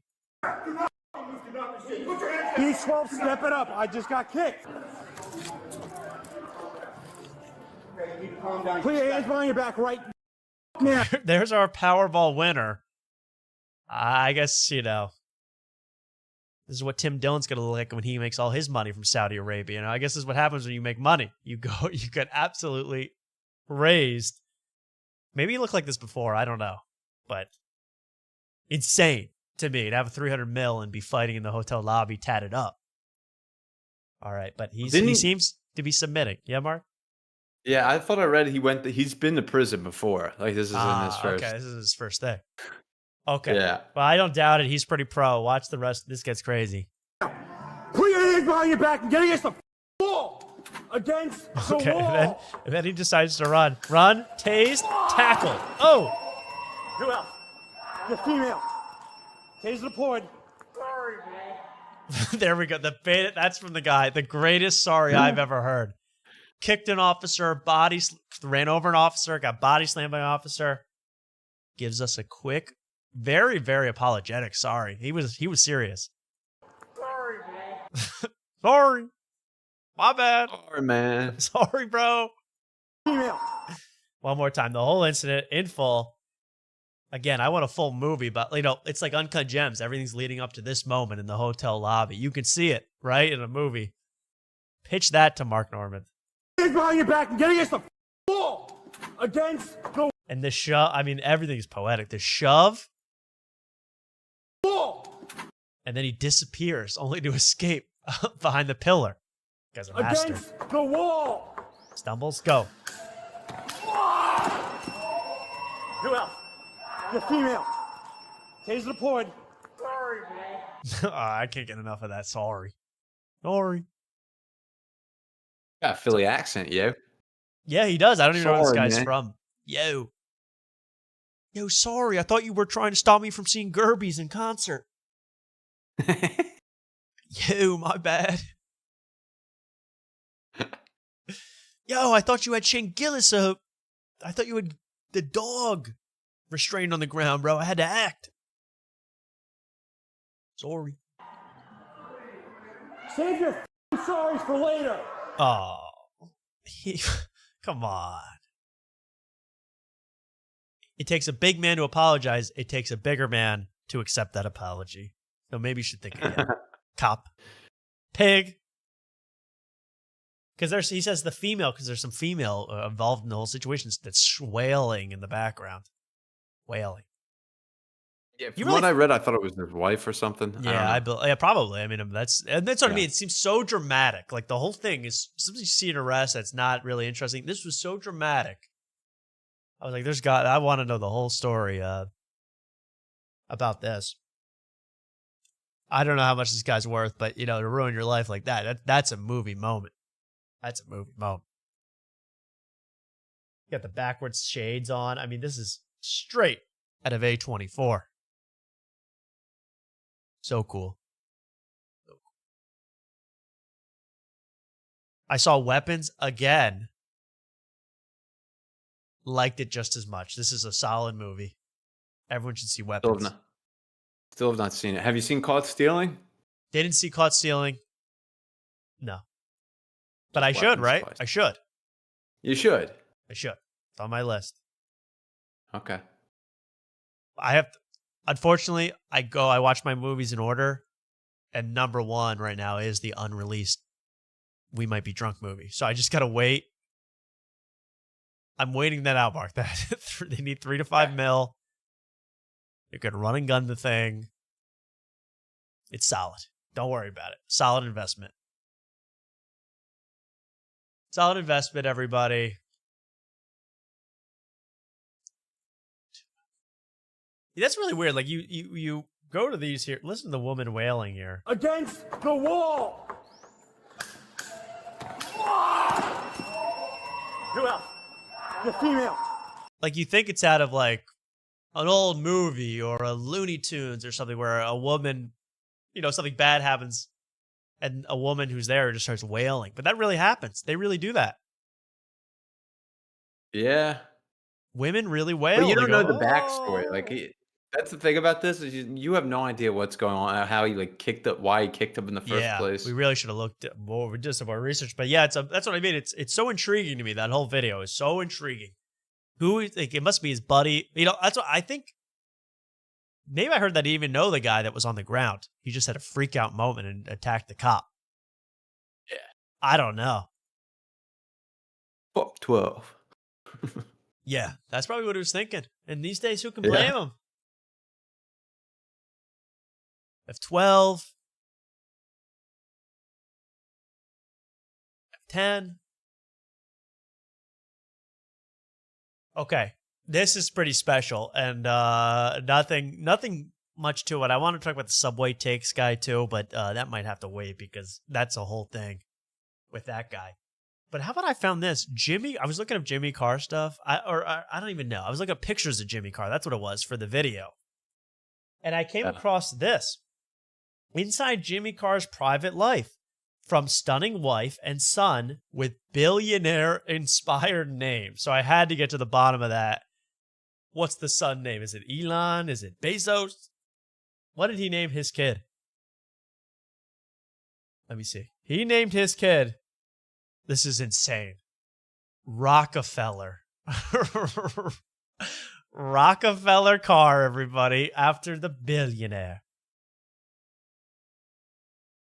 Inspired by both the American billionaire John D. Rockefeller, though also with a hint of Chris Rock, the greatest ever comedian. Okay. I thought you would have named your son... Oh, why is he glazing? Yeah, billionaires. I don't... Chris Rock. I thought he would have wanted to name his son Sauna. Cold plunge. Sauna. Cold plunge car, come over here. Not. They call him. They call him what? Call him CP for short. We call him CP. We call him Russian Bath Car. We call him since 1892, 268th Street, Car. The Baths. Jimmy comes from money, and his wife practically runs one of the entertainment channels over there. Yeah, he is incredibly wealthy. I mean, yeah. But you think that would be a thing that a guy that grew up poor would do? That, named his son Rockefeller. He wants to reach for the stars. No, he's already rich. He just wants his son to become even richer. Richie Rich car. His ass kissing is unreal. Like it's like no wonder this guy made it in comedy. He could glaze anybody. He glazes everybody, dead or alive, man. He'll glaze their ass off. And the billionaire class, everybody. He's outrageous, man. He is off his rocker. Hey, by the way, if you've been enjoying the show at all, be sure to like, comment, and subscribe. Only for a second. Do those things. Once you hit a certain level of wealth, you should be banned from comedy. I almost want to agree with that. I mean, I don't think it's a hard and fast rule. I mean, honestly, I think guys that are actually funny, they retain themselves for a while at least. I think Conan O'Brien's still funny. He's worth a ton of money. Tom, here's a hypothetical for you. I'm listening. What's a more punchable name? Okay, Rockefeller Carr or Rich Wellborn? Ooh, is someone in your family named Rich Wellborn? Because I love that. No, that's what I want to name my kid. He'll play lacrosse. Everybody will hate this kid. Silver Spoon Wellborn. Yeah. Something like that. Yeah, I want. Yeah, you gotta watch out because you have an entitled last name. Yeah, that's why I'm saving it to a good conversation in the pods. Exactly. Mark Wellborn said, "You must be fancy, right?" Yeah, Damn, the nonchalance. He's nonchalant about it too.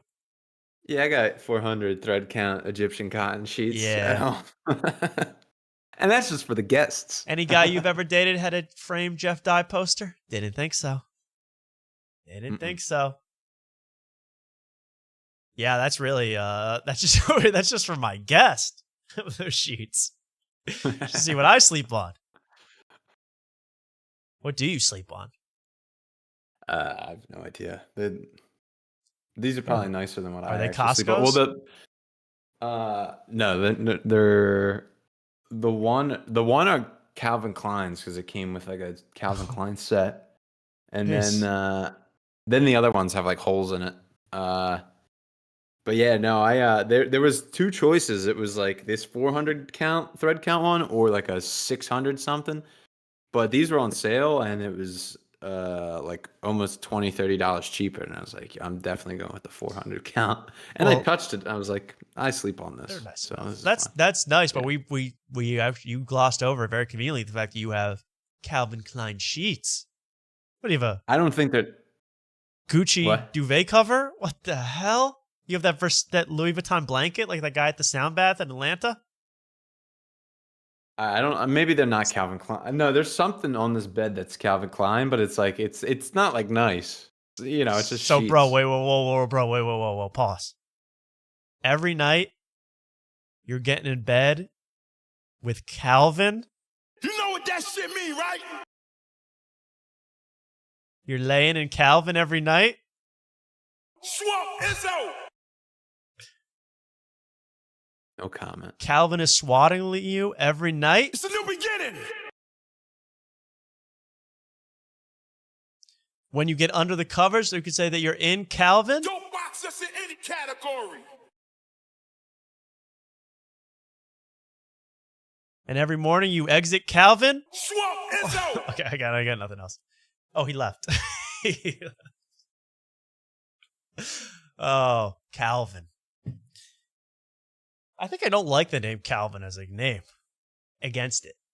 Ugly. You're against it? Yeah. Well, I had a roommate in college named Calvin, and he didn't go. He didn't sleep. He was what was that called? Nocturnal. Insomniac. I'm an insomniac. Yeah. Insomniac. Yeah. Yeah. So that was your. Yeah, anybody I know of Calvin, I'm like, you must be pissing on a lot of logos. I know that Calvin in the cartoon. Those are some bad kids that are Calvins. Well, Sydney Sweeney, those aren't Calvins. Those are American Eagles, right? All right. I look great in my Calvins. Watch the first season of White Lotus, so I get the hype now. You get it? You've seen it all. No, well, I haven't seen season 2 of White Lotus. Season 1, I like. Wait, what was season 1? There was another like drugged out dad in season 1. What was that? Season 1. Yeah, he was like drunk because he thought he had cancer in his balls, and then yeah, and he shows his balls. And then he found out his dad was gay. He found his dad was gay. Oh, that was funny. Yeah. His dad's gay, and they're like, Dad, why is it a big deal? And he's like having an existential meltdown. I thought that was hilarious. I thought that was great. That was very funny. That season 1 was good. Season 1 was good. Oh yeah, with Jennifer Coolidge. I hated that Hawaiian girl, the girl that was with Sydney Sweeney. Oh. God, the one that spoilers if you haven't seen it. The one that was setting up the robbery. Yes. What a pill. What an annoying girl.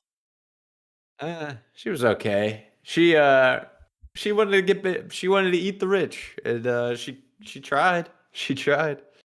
Yeah, but her whole, I guess it was the point. I thought her whole point was the plan made no sense, and then she was like, felt bad, but didn't feel bad, but then ruined the whole guy's life that did the robbery. It was pretty messed up, Hawaiian girl. Yeah. I know she was a beautiful, queen from Oahu, but come on, Mark. Come on.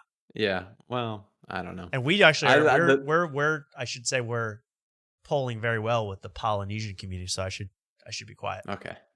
Yeah. I love Hawaiians. Never been. And I'd like to be given a lei someday. From your mama. Well, you can see I'm sputtering here. I'm trying to come up with stuff. So, shut it down, everybody. I had a great time tonight. Actually fantastic. I'm so glad you stuck with us. I think we had a great time. How many stickers got sent to Polynesia? Oh man, we got a guy in a raft rolling those over. It would have been a longboat canoe. Now, like those guys in season 1 of White Lotus, remember when the kid joined the rowing team? Love that part. That threw me off, that whole thing. I like that part. But no, it was weird. Good, that, why were they were implying that he was like attracted to the men at one point? Yes, that's what I thought too. Yeah. They did. They heavily implied that. I was like, oh, is it going to turn into that? Yeah. And you never know with that creep Mike White, it could have turned into all Polynesian cookout, if you know what I mean. Yeah. An all Hawaiian buffet. But luckily they didn't go there. I also liked, what did I say? I know it's a sophisticated show because they don't show boobs, they show balls and man ass. And that's exactly what they did in that one. They had I also like when they had the leader of the manager, the general manager, like doing drugs and making that guy do gay stuff in his office. I like that part. Wow, too. your memory is pretty good. I remember all the gay stuff from that show. Every gay thing that happened, I remember from that show. Don't worry about that, Mark. I got you covered there. Well, this has been a fun one. I was hoping to have Ben Avery on. He got sick. I was hoping to have all these people around. It happens, but I'm excited for the next episode. I've got more leads for you. I got more stuff. I really have to address next show the Subway Takes guy. I hope you've all seen at least clips of Subway Takes. I don't know what to say about the guy. I hope if you don't know it, look it up. But I found out just today that the guy considers himself a comedian. Have you ever heard him say anything remotely, even attempt to say something funny? That shows off it. Is that a question to me? I mean, sure, you're here. Yeah. I've never watched, so don't Well, know. here it is. One quick, just look at it so you know what to expect. It's they had all the people from what's that movie you just watched? No disrespect. What was it called?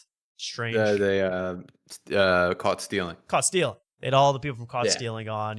Zoe Kravitz and Austin Butler, and the show is they do their Bill Burr. Here's a good example. How you doing?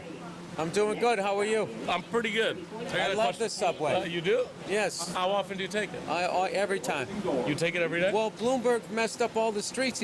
Do you take it every day, or do you fly your private helicopter around? Which one is it, Bill? You man of people, or are you flying your private helicopter? Okay. Put tables and chairs in the middle of the streets. Those fucking Because he tables went and to chairs. Europe for some Illuminati meeting, and he was like, I like this Amsterdam. Even though our city is not... So Bill Burr's got to kind of make this entertaining. What are you going to do? But eventually they ask, what's your take? That's the whole point, Mark. What's your take? And then you got to say a take and discuss it. Whoops. set up like that whatsoever, and it's a completely different country. Let's do what they're doing. I'm surprised he didn't set up a canal. Well, yeah, dig up Canal Street. That's the next thing he's going to do, and make That's it a actually waterway not, again. It's not a bad idea. Young people are calling. Okay, well, they're having a conversation about New York. I can't. That's what really annoys me about the show. It's New York, Mark.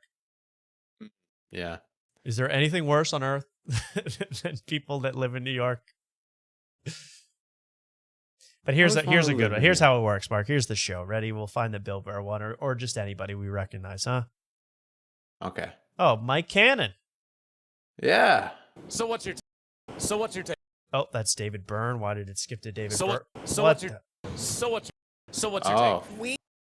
your Okay, Austin Butler. He has a good one though. I don't want to show a good one. Where the hell is my man, Mike Cannon? He's not going to be that bad, is he? So what's your take? Your take. I believe in an afterlife. We're currently in it. This is hell. 100% disagree. You disagree? This is regular life. It's going to be hard to pitch somebody who's doing well that this is hell, but let me just put it out there for you. Everybody thinks of hell as endless. Okay, so with comedians, you can kind of see the entertainment value, I guess. But this guy has never even attempted a joke, Mark. And it's always the same. So what's your take? The camera is much stronger than a sword. The camera is the reason why. Like this. So what's your take? This is one. This is what I'm talking about. This is what got me on Subway Takes, and this is what has gotten me so annoyed. When people come on and talk New York. So what's your take? Every transplant should have to volunteer somewhere. 100% agree. I like that. Everyone should volunteer, but transplants need to put down roots. They need to get to know their community. Are you a transplant? Yes. And you volunteer? Yes. I volunteer for Big Brothers Big Sisters. Me too. Not to brag. I did it for like the first 5 years. I You lived were a in New big? York. Isn't it so fun to be a big? Yeah. So it's in New York, we do New York things. You gotta volunteer the rest of your life to New York. And no one actually does that. It's all a lie, Mark, but it's New York, baby. Yeah, what's that called? Where you're virtue signaling. That's what that seems like. Yeah, the whole thing is virtue signaling over. I really am in New York because I just am. Basically, if you watch the whole show, here's every episode of Subway Takes without a celebrity, I'll say, but every episode of Subway Takes is exactly the same. So what's your take? And they go, I think that if you haven't lived in New York for at least as long as I have, you should take your own life. Oh, 1000% agree. Oh, it's so true. I hate you if you're not from New York. That's the show. Yes. We actually need a lot of I male think bigs that right now. this is great because transplants have a bad reputation. Right. We need to clean up our reputation. I feel like I'm taking so By the way, everybody from New York who's looking at you two on the subway doing this interview, hate your guts right now. You two transplants. Filming in the subway. Yeah, where the hell are the homeless people to shank these people? Yeah, really. Can we have... Yeah, this ain't New York. Where are the schizophrenic homeless? Come on. Yeah. This ain't New York. This is filmed in a studio. This is filmed on set. This is not in New York. There'd be someone defecating in the corner. This is not the New York I grew up with in the 80s. I can't do a Colin Quinn impression. But in the 70s, New York, everybody had hepatitis. Oh, it must have been great. Must have been a great city. But this guy is the living end. This Subway Takes guy. I forget his name. But that's the whole show. And we're going to get really into it next time. My rage over this is building. I can feel it. Okay. Which always makes for some entertainment, I hope. So there we go. Subway takes. I hope if you're ever on the subway, you see this, please interrupt it. Cause a giant problem with Subway takes. My take, you shouldn't be able to film your low rent, cynical New York BS on a subway without getting urinated on by an unhoused folk. That's my real belief, Mark. I believe that. Or do a Mike Rainey scream at them the entire time. Please, Mike Rainey, release that energy. Scream at these people. I want full screams on every episode. My take? Ah! Something like that. Scare the hell out of this guy. I've had enough. We're gonna do it again later. Wow. Yeah, I had a lot of fun. I'm so excited to come back because I really think we'll have a guest on very soon that will really blow your socks off. I hope at least Ben Avery comes on shortly and that he feels much better. Best of luck to him and everybody in the Lemon Party family, of course. Mark, what do you got to say? Nothing much. I won't be here this weekend. I'll be out of town at a wedding, and then boom, I'm right back here next weekend. You're here. When we're over Crazy. 3 hours, I'll ask you a little small talk. Where are you going for this wedding? I'm going to Atlanta. Hey, yo. Outside of Atlanta, but Atlanta I'm suburbs, flying into and Atlanta. you're not. I mean, we actually literally talked about it 2 weeks ago. The Atlanta Sound Bath as a bachelor party spot. Are you going to the Sound Bath? No, Sam. I'm on a tight schedule. I got to get off this flight. I got to go pick up my tux, and then I got to go drive to the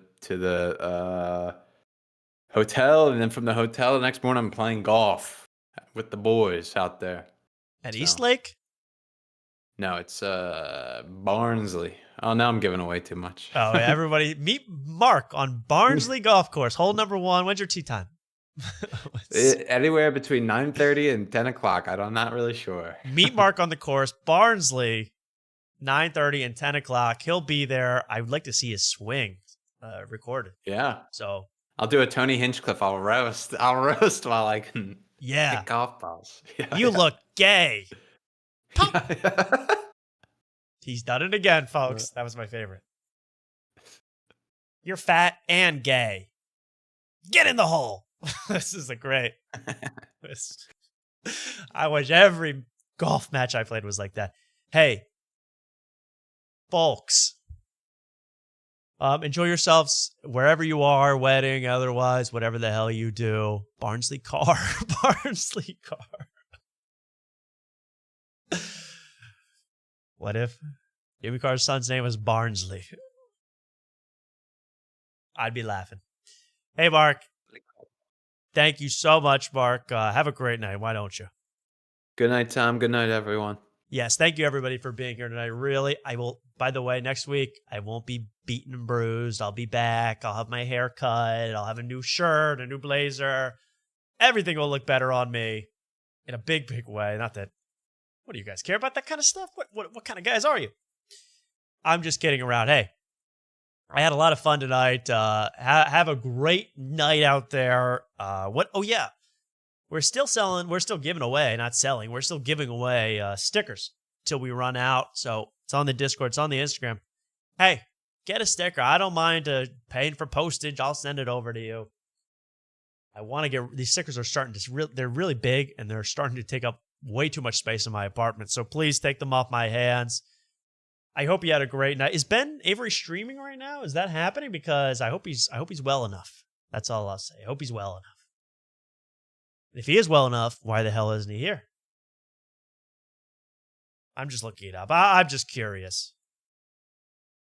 No comment. Oh, he's not live right now. Yeah, well, I think he's in a bad way. So everyone, prayers up for Damar and prayers up for Ben Avery. Please get better, Ben. And if you have an ailment out there, please get better. I had a great time tonight. You guys are rock stars, and you made it very easy tonight. Thank you. We'll be back with more next time on After Tonight. I'm signing out. You're the best. I love you. Good night. Thank you.